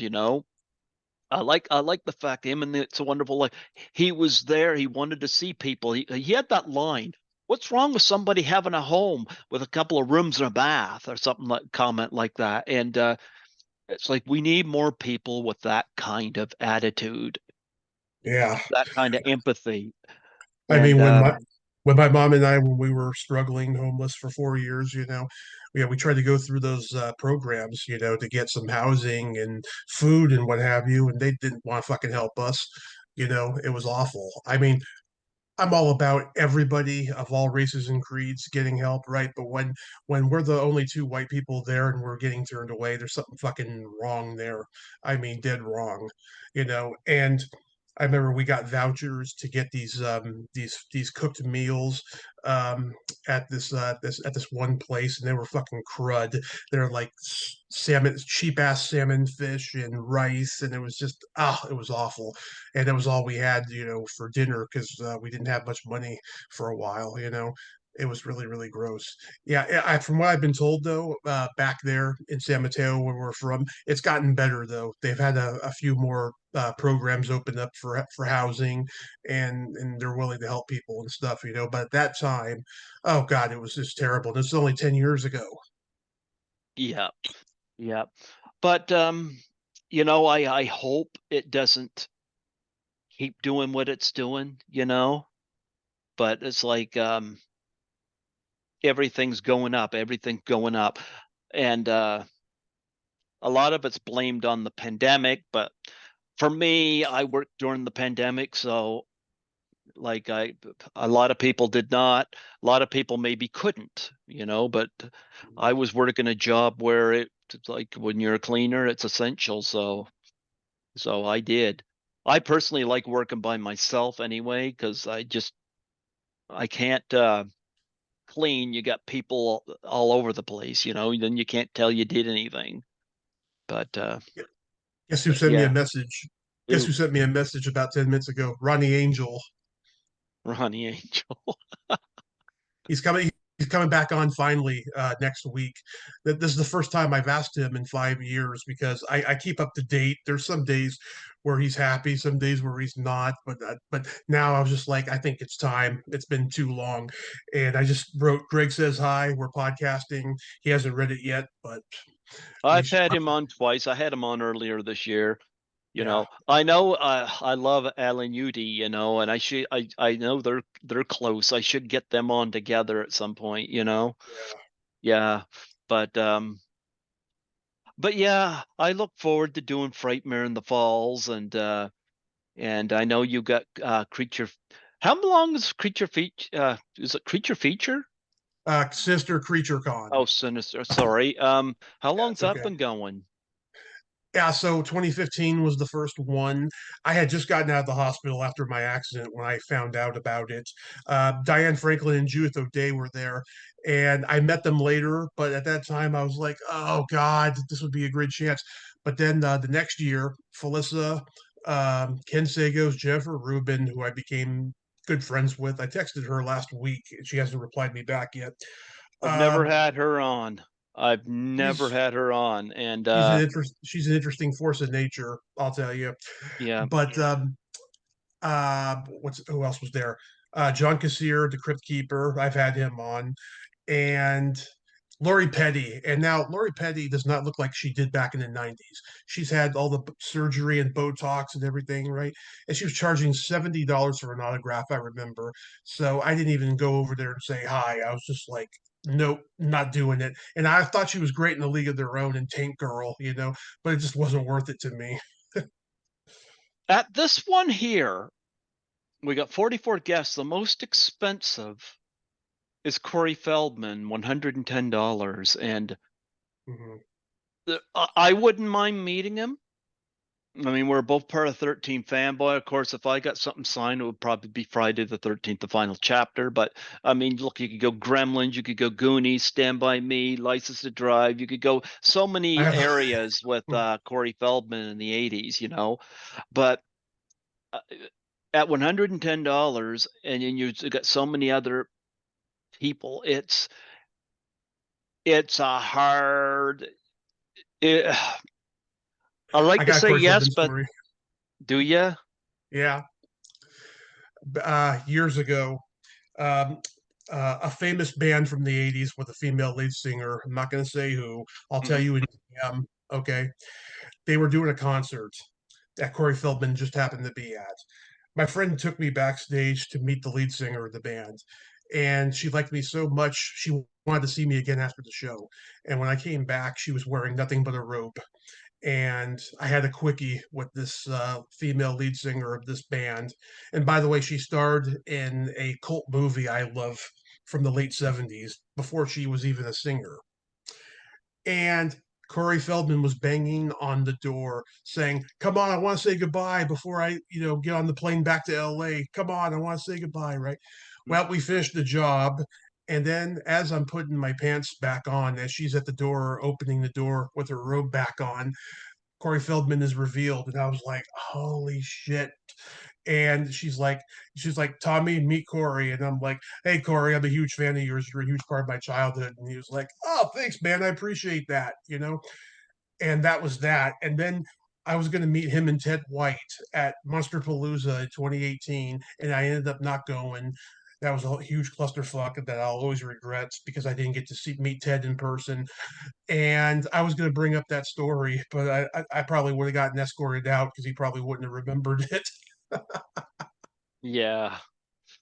Yeah, I'm glad I had Ted White on here a couple times before he passed, and I Yeah, got a signed hockey mask of his here too. So, but yeah, Corey Feldman.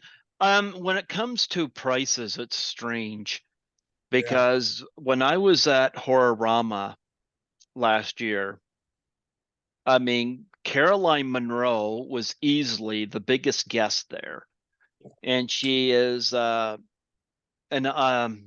she's classic in those Hammer horror films, but she's the Golden Voyage of Sinbad, Maniac, stuff like that. And she was busy both days of Horrorama, but she had a thing where I think it was don't quote me on this, but I think it was $30 for a picture autograph and photo with her, or three for 75, which I thought was really good. Now, I spent a lot of money at her table. Like, to me, I had her on here in 2016, but meeting her, like, she's Hmm. she's definitely somebody you want to meet. She Yeah, is awesome. I go to Frightmare in the Falls, and I hate to criticize anybody's price, but look, yeah, if Caroline is doing 3 for 75, when I see somebody that is nowhere near the star charging $80, and I know they had Danielle Harris and they had Scout Taylor Compton, $80 a piece. They were the most expensive ones at Frightmare in the Falls last year. Now Danielle, I don't think is a bigger star than Caroline Monroe, but I can kind of, I can go easy on Danielle Harris. Scout, I can't because she has nowhere near the hmm, resume. And again, that's not to say she can't, but I mean, she's known for Rob Zombie's Halloween. And I'm like, I didn't meet her. I got nothing against her personally, but I'm like, I mean, Corey Feldman, $110. I kind of get it. I just, yeah, I don't think I could afford that. But when I see people that haven't got that kind of resume charging that much, I'm kind of like, yeah, it turns me off. It puts me off. So yeah. I don't I know. mean, I know I'm actually freaking out about this con with autograph prices because I'm budgeting. I hope Cassandra Peterson's autograph is not going to be $100 because it's $110 for the photo op, and that's how much the Robert England was. It was like $110 and $100 for an autograph. I think that if I buy her memoir, because I'm sure she'll have copies of her memoir there, I'm sure it'll be 30, 40, maybe even $50 the most, and I have no problem with that. But like $100, overall though, yeah, it's not worth it. Well, according to the website, the Frightmare in the Falls website, Scout is charging more than the Halloween guests that are there this year. Wow. And you know who's all there this year. I know you mentioned all their names earlier. Yep. So I'm kind of thinking something there's not adding up. But hey, you know what? She had a lineup of people. So hey, uh, but I know this year there's a lot of people I'm going to want to see that I'm not going to be able to see. I just can't, and I'm not going to put myself in debt going to a Yeah. con. I'm going to be in Toronto for a week, so I mean, I want to have money to do other things there as well. So Yeah. yeah. I think everybody else will be probably, 30, 40, $50 the most. I've been seeing all these prices on websites. Inflation is just going up. I know my head's spinning around. I don't know why I it is. know. There it is. It'll look like fucking Beetlejuice. I know it's hilarious. But Arr. yeah, but I mean, look, I'm not look whoever people want to charge what they're going to charge, but I would like I think with Caroline, I thought the price was very very reasonable for her, Mhm. and she ended up getting a lot of business from me. She signed a freebie for me because like I went and met her both days. I had a VIP, Yeah. so I met her both days, and I don't know how much stuff I got signed by her, but I- but Caroline, and again, I'm not saying anything against Scout. I don't know her, but yeah. but but Caroline's deal there. I mean, I was like, wow, this is worth it. So. Oh, I got to tell you, starting in 2017, that's the year Sinister Creature Con started having two a year, right? Mhm. And uh, my birthday was like the week before it. I told everyone that that it was my birthday. I didn't say it was the following week. I said today is my birthday. I got a free copy of this Nightmare on Elm Street documentary that Heather Langenkamp made. She was there, and I met her a second time, and she gave it to me for free, and she signed it for free. She just scribbled on the cover, and Diane Franklin gave me. I think she gave me the 8x10 for free, and then I had to pay for something else I got, but I got freebies that day, all because I said it's my birthday. Yeah. Yeah. Well, you know what? That you get people like that, and that's pretty awesome. I mean, I've had people send me stuff through the mail too, and when they do that just out of the kindness of their heart, that's also great. Melanie Kinnaman did that with me, so did Vanessa Angel. Well, I didn't Uh, expect this. I yeah, wasn't trying to get yeah. freebies. I just said it's my birthday. I'm happy. And Yeah, then they yeah, just give that's it to me for exactly free. like I mean, Yeah, I didn't ask either, you know. I just yeah. think it's awesome when they do that, you know. So, you know, you get people like that. It tells you a lot about them as well. So so I don't know. So you got four people on your list that you want to meet? Yes, and the vice president of the con, she came on my podcast last week. We're like new friends, like literally. We're so like-minded and dirty-minded and everything. I had met her. I was leaving the con, and she liked Hmm. my Killer Clowns T-shirt. It's not like that one. It's got like the giant clown at the end of the movie, right? Yeah, no, that's not the one. I have a I have the giant clown at the end of the movie on my shirt, right? And she was like, "Hey, I like your shirt," and I'm like, "Thanks." And then she gave me a flyer. They were having a 35th anniversary screening event coming up, and I couldn't go, unfortunately.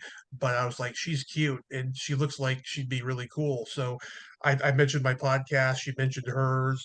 We exchanged info, and then I asked her to come on, and we had a blast. We talked for over an hour and a half, and she gave me some little inside secrets to the con, and including something she told me today that I can't repeat. But yeah, I thought that was pretty cool. Yeah, I mean, this is when this part of the business is just a lot of fun, and you meet good people, and you don't have to worry about the dicks. And this is the thing that I look forward to the most. Now, there's so many people on my bucket list that I want to meet at cons that I hope I get to meet next year and stuff. Like, I interviewed Burt Ward a couple of years ago. I'd like to meet him in person finally. Oh, I gotta tell you that story. It's freaking funny. So in the summer of 2020, I had a couple publicists reach out to me because word was starting to get out that I was a good interviewer and what have you.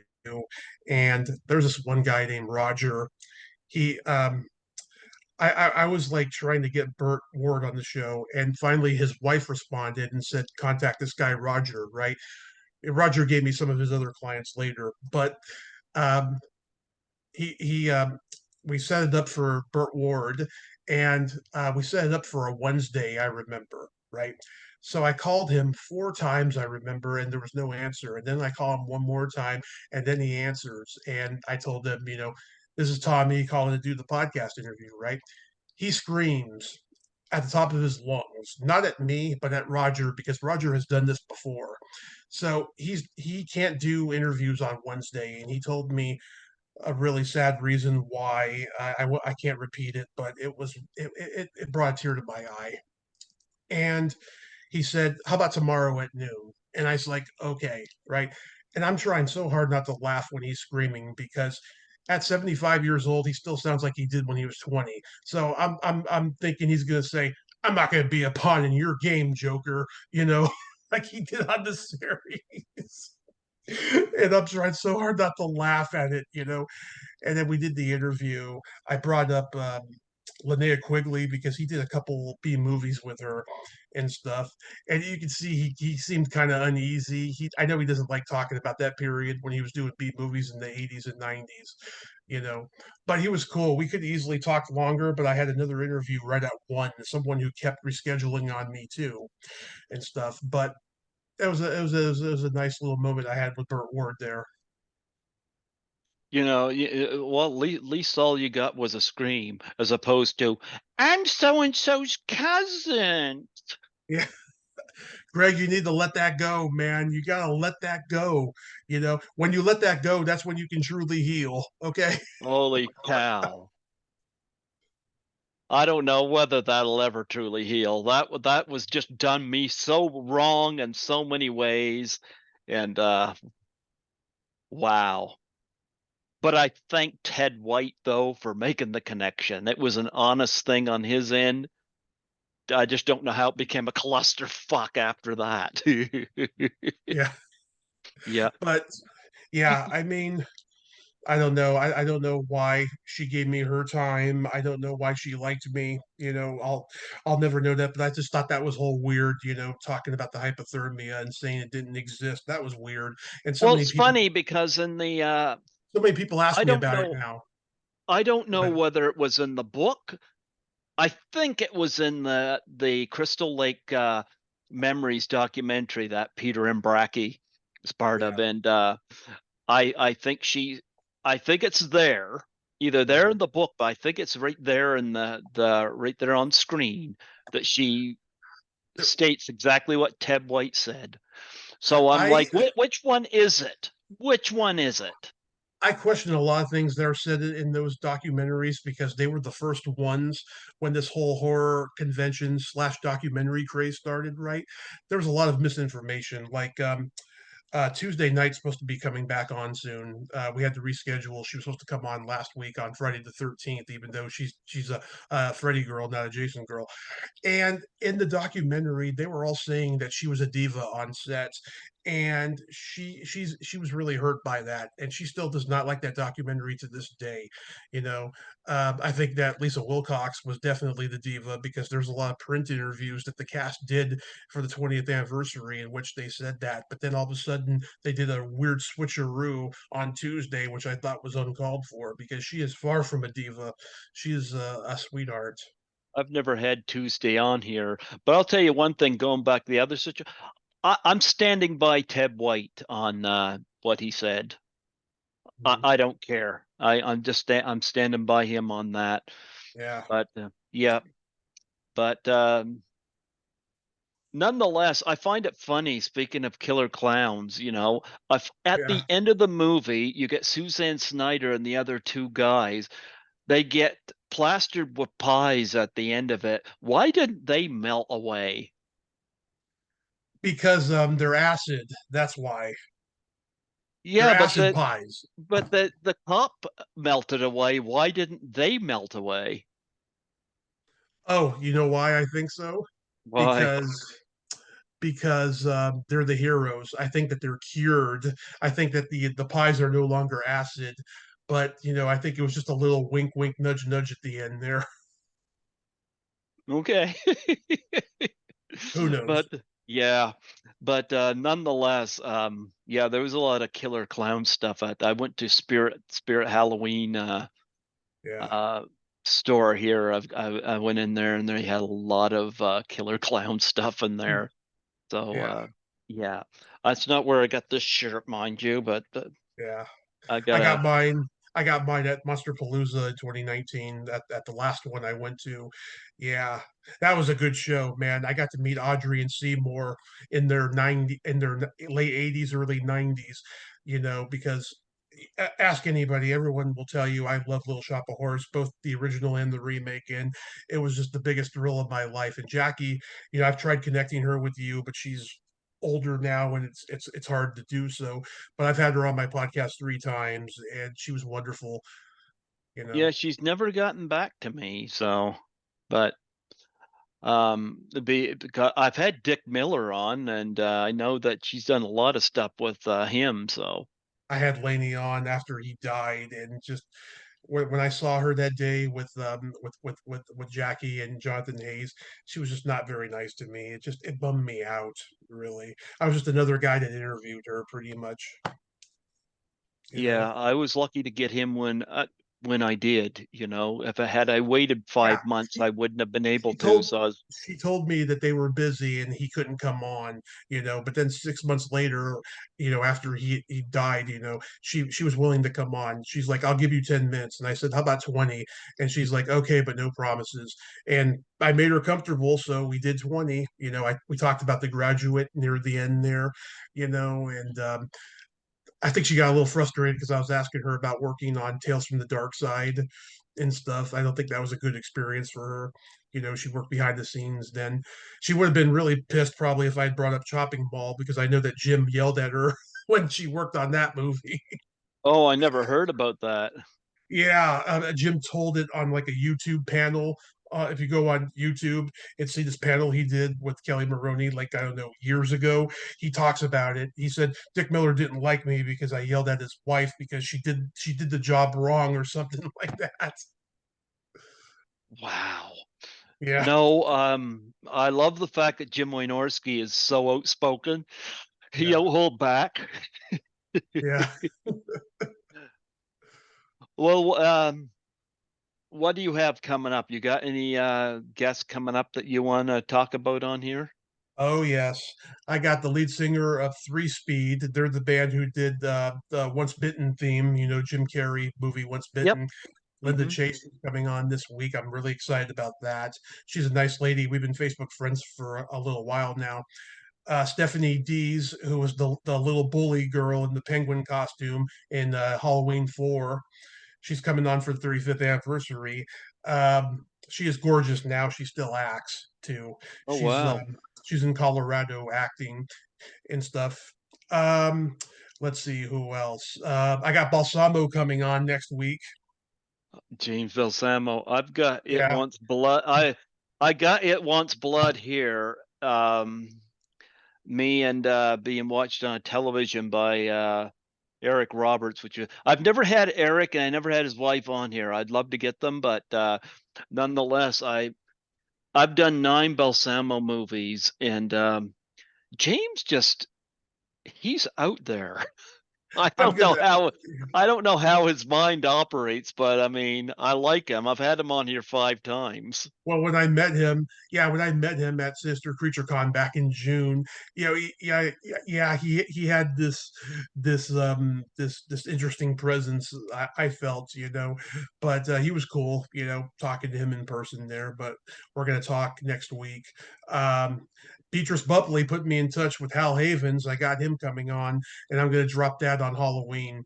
I got Kathy Podwell coming back on, and I'm gonna drop both of those on Halloween.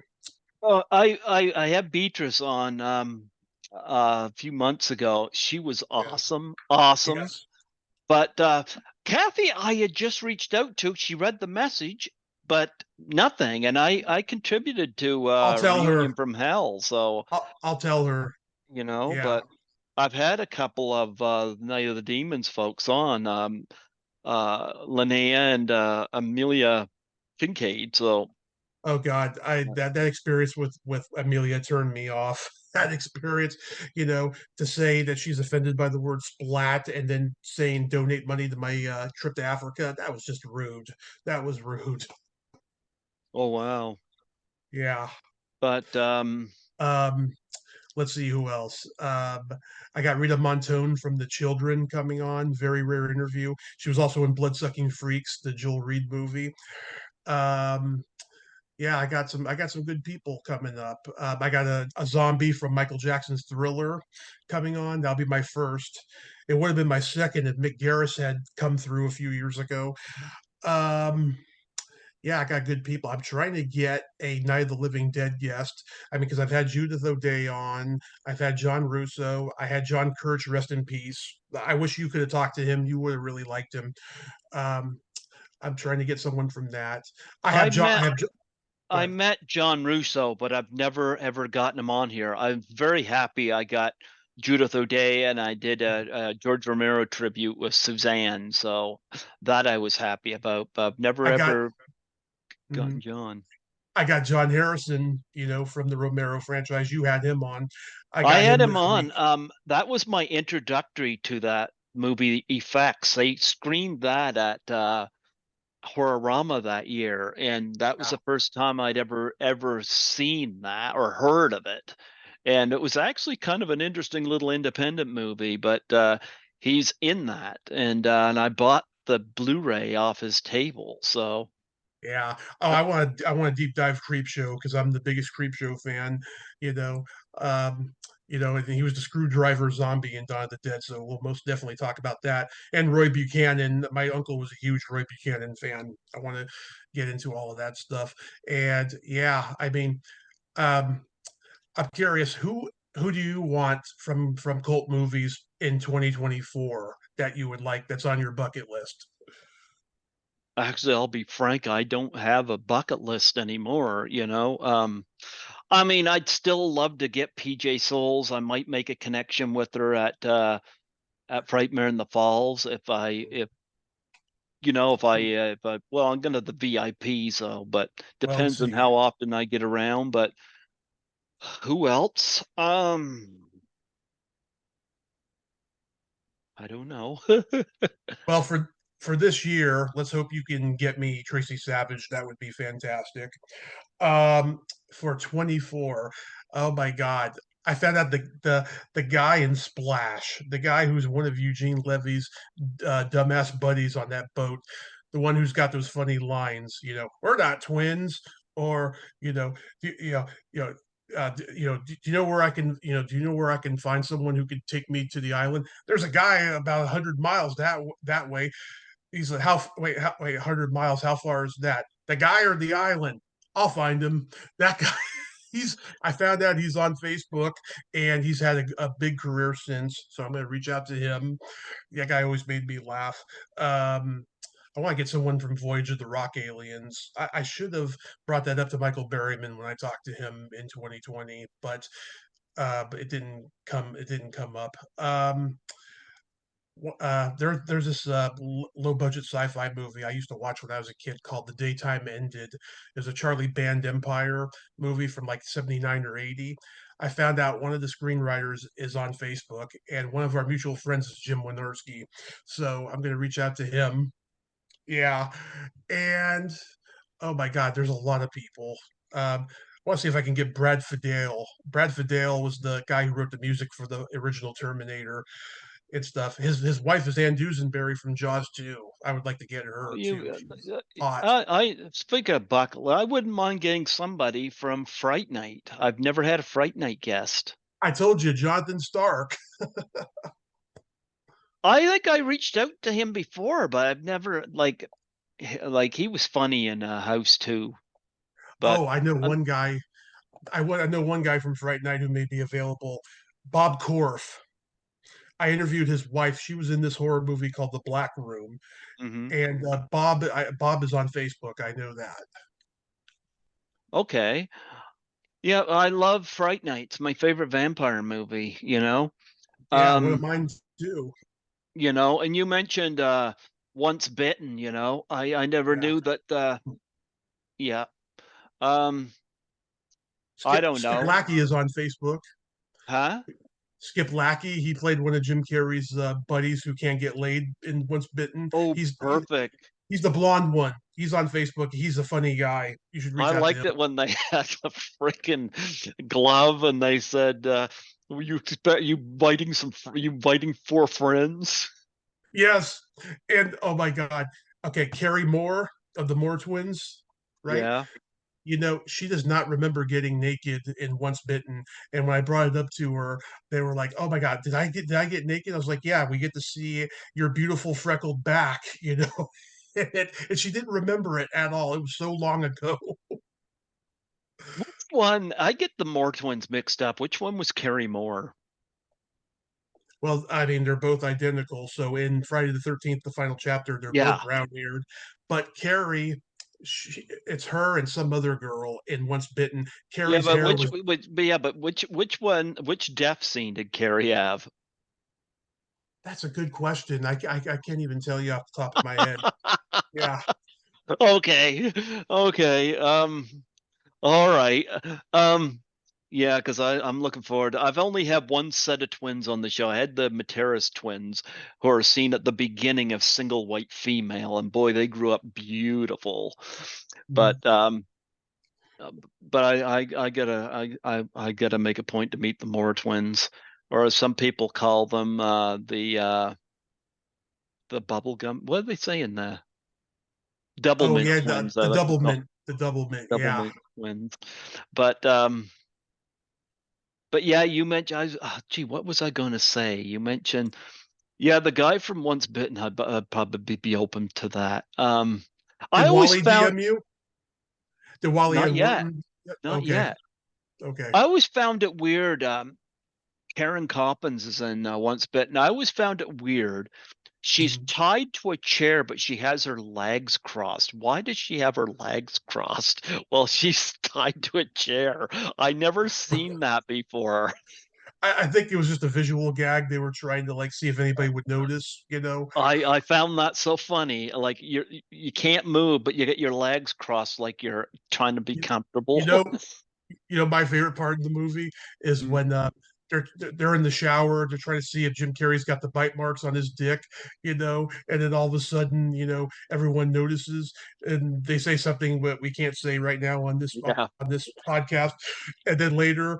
The dumber of the two, the dark haired guy, he's like, "Oh, I knew it. We enjoyed it. We're Rump Rangers." I'll tell you something. I'd like to get Misty Prostitute from Yellowbeard on. Oh, Greta, yeah, Greta Yeah, Blackburn, she was great. that I reached out but never heard back. But um but I don't know. For next year, I have no idea. Yeah, I want to do God. I want to do God. There's so many good ones. Oh my God, there's a movie Kathleen Turner did with Anthony Perkins called Crimes of Passion that I love. I have never been able to get anybody from that movie, but the soap opera actress Louise Sorrell is on Facebook, and she has a really funny scene where she's like a rich woman and her rich husband, and they're trying to do a cuck thing, and like she's like drinking a glass of wine, and he's like slowly trying to undress her, and then and like she's talking to them and he's just focused on getting naked with her in this limo, and then she said something offensive. I think she said something like, be careful, honey, you don't know what diseases these people carry. Next thing you know, the limo stops and then she gets out. I want to reach out to her and see if she remembers filming that scene. um yeah, I mean, Ghostbusters turns 40. I'd like to get the guy who sings Magic in the song, that really eerie, creepy song, because I found out he has a website and a YouTube channel, Mick Smiley. Okay. I'd like to get him. I'd like to get the guy who does the music for The Last Starfighter, because I do like that music and I would like to talk to him about that. I love talking to musicians now because they were a little hard to get in the beginning, but now I like talking to musicians just as much as actors, if not more, you know? Oh yeah. No, I've never had anybody from Ghostbusters. So, no. Curtis, Curtis, who by the way, reach out to because I think you and him would have a I've good talk. already done I've already done it, Okay, well, I'll talk to him. But you know. he interviewed the hotel manager in Ghostbusters, Michael Ensign, because he was Is in he still Watergate. around? He found him on some website that had like it was like where you could find someone's address and number and stuff, right? He does things that I would never do, like the way of connecting people, right? And so he found him on there, and he was doing like a 40th anniversary of War Games with them, right? But they talked about Ghostbusters near the end of the conversation too, and stuff. So yeah, he's still around. I don't think he acts anymore, though. I think he's retired. Wow. Yeah, I remember him. Yeah. He's in all kinds of stuff.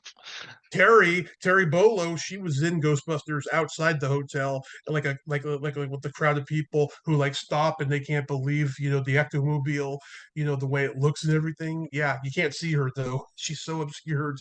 I'll tell you one thing that gets me with Ghostbusters is I was listening to the commentary track on it, and Ivan Reitman was talking about something that he kept in the movie, but there's a musical montage scene, and there's a newscaster reporting something, and in the Mhm. back you see this guy with Yeah, like a hippie looking guy, yeah, and that was not an extra. That was a guy that was just passing by and just happened to see the film, just kind of observing it and then yeah. The Hare wandering. Krishna, I thought that was hilarious. What?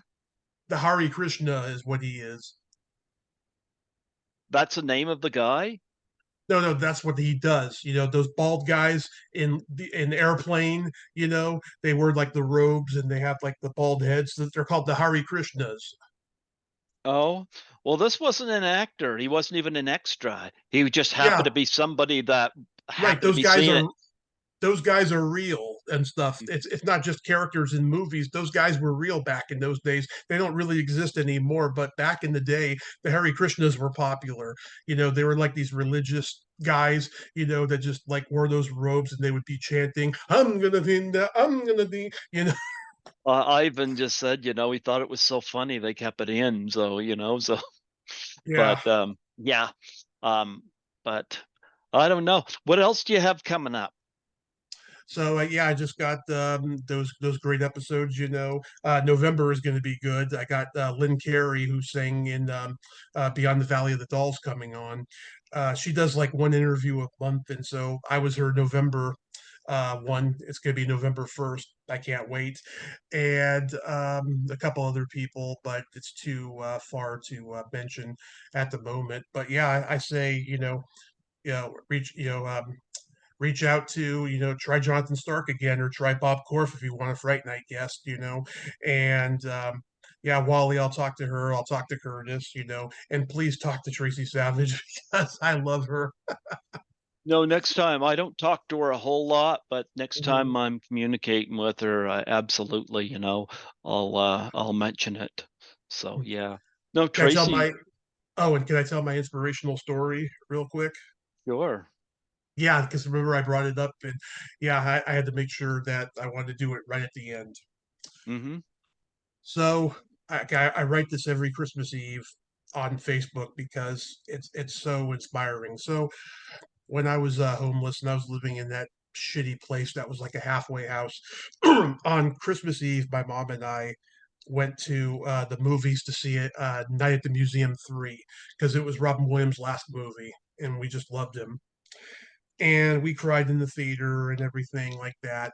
And then we cried even more because my mom had to go to the hotel that she was living at across the bridge, which was far away and stuff. And we couldn't spend the rest of Christmas together, unfortunately, because she had to work and stuff. And so I just remember being so sad, crying all day.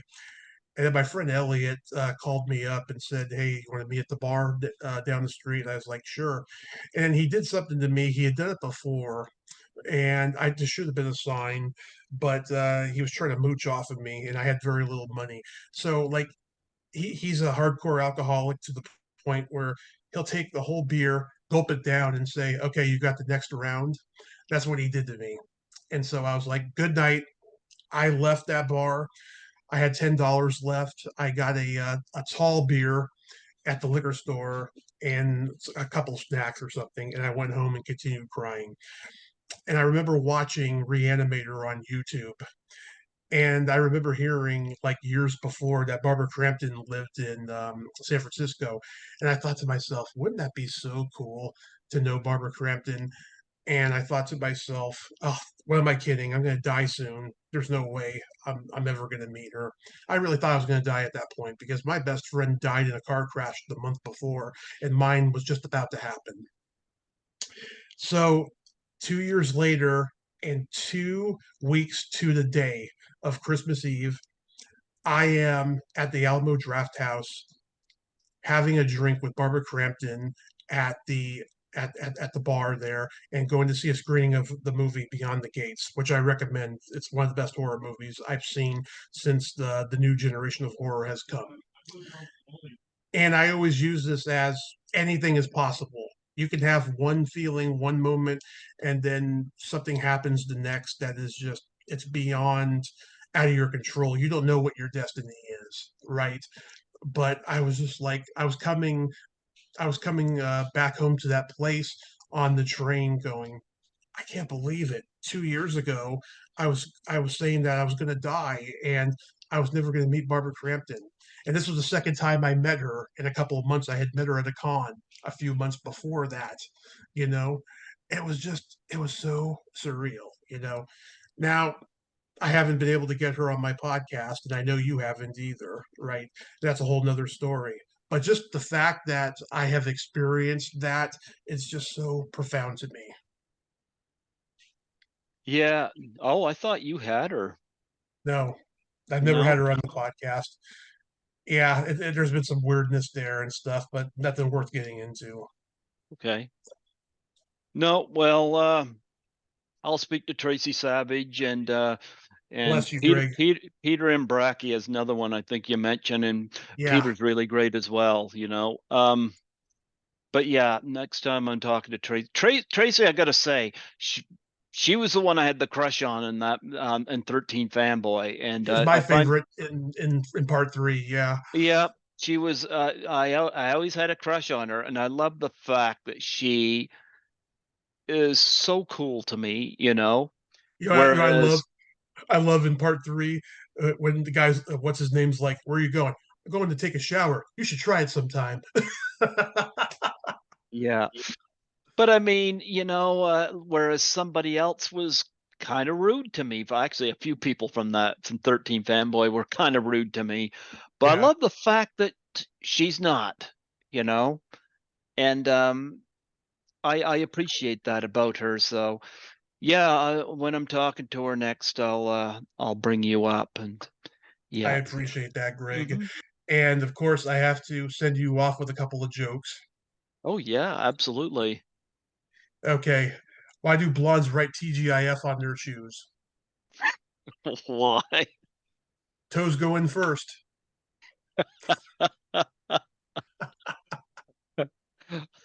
You told a joke to Cindy Hines. I want you to Yep. tell it here because I thought that was hilarious. Okay, why is a dildo like tofu? They are Why? meat substitutes. I was talking to Cindy Hines after that, and I brought that up. She Yeah, thought it was hilarious because she's not one of the guests at Frightmare in the Falls, but yeah. she's going to stop by there, and her birthday's going to be that weekend. So I told her that I'd like to take you out for your birthday. So I'm looking forward to seeing her. But she thought that was funny, and I love the fact she had the sense of humor for it. Tell another joke. Oh God, if you listen to our second podcast, it's amazing we haven't been canceled. I mean, that is a dirty X-rated podcast we did, the second one. Okay, one more. How can you tell how does a blonde turn on the light after sex? How? She kicks open the car door.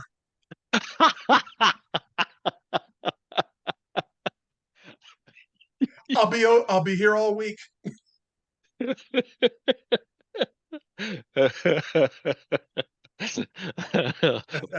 Poor blondes. I don't know how they Well, they got that right.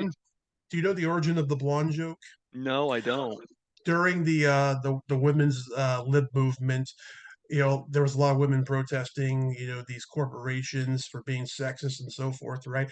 A lot of these like corporate guys would tell these jokes to cope with the insanity, and I mean it shows their character of what douchebags they really are, but like, yeah, I mean when you put it in the context of just having some fun, I mean they could be really hilarious.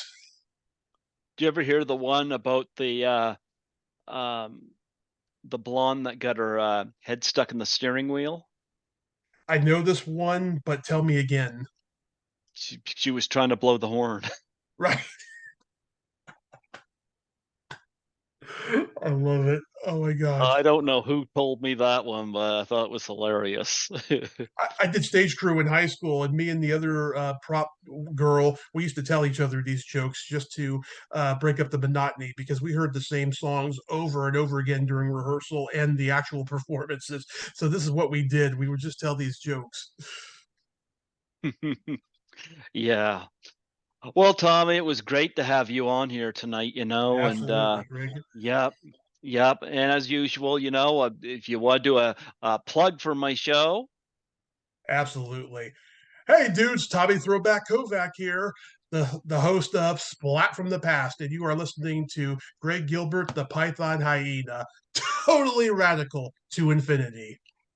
absolutely, absolutely. Tommy, you have yourself a good evening. I'm 4 hours You ahead too. of you, so You too. yeah, And also, absolutely. too, love this. Phantom of the Paradise. I love that movie. I love that movie. I knew you'd like Yep. it. Yeah. What is that? Is a candlestick. My friend Amanda Duchow Hall, who is the wife of Ken Hall, who wrote Nightmare Sisters with Mhm. Brink and Linnea and Michelle. She used to sell these over at Monster Palooza. She doesn't anymore because they moved. But I have this one. I have this one over here, the creature from the Black Lagoon and Yeah, stuff. he passed away this year. Like Yeah, I got him you were, right, yeah, that I right, never got him, but you were lucky you got him. I Yeah, think right before COVID hit, and I had met him before. I got his autograph. I should have gotten a picture too, but I didn't think of it. I was budgeting that day, but yeah, I'm so proud of that. I got to talk to him too. absolutely. Well, Tommy, I bid you a good night and enjoy Sinister. Is it Sinister Creature? Mr. Creature Con. Absolutely. You enjoy that, and I hope you got lots of. I hope the memories for that are good. I hope they're great. I hope so too, because I hope you enjoy Frightmare in the Falls, and we'll talk soon. Absolutely. God bless you, man. God bless you, man. Take care.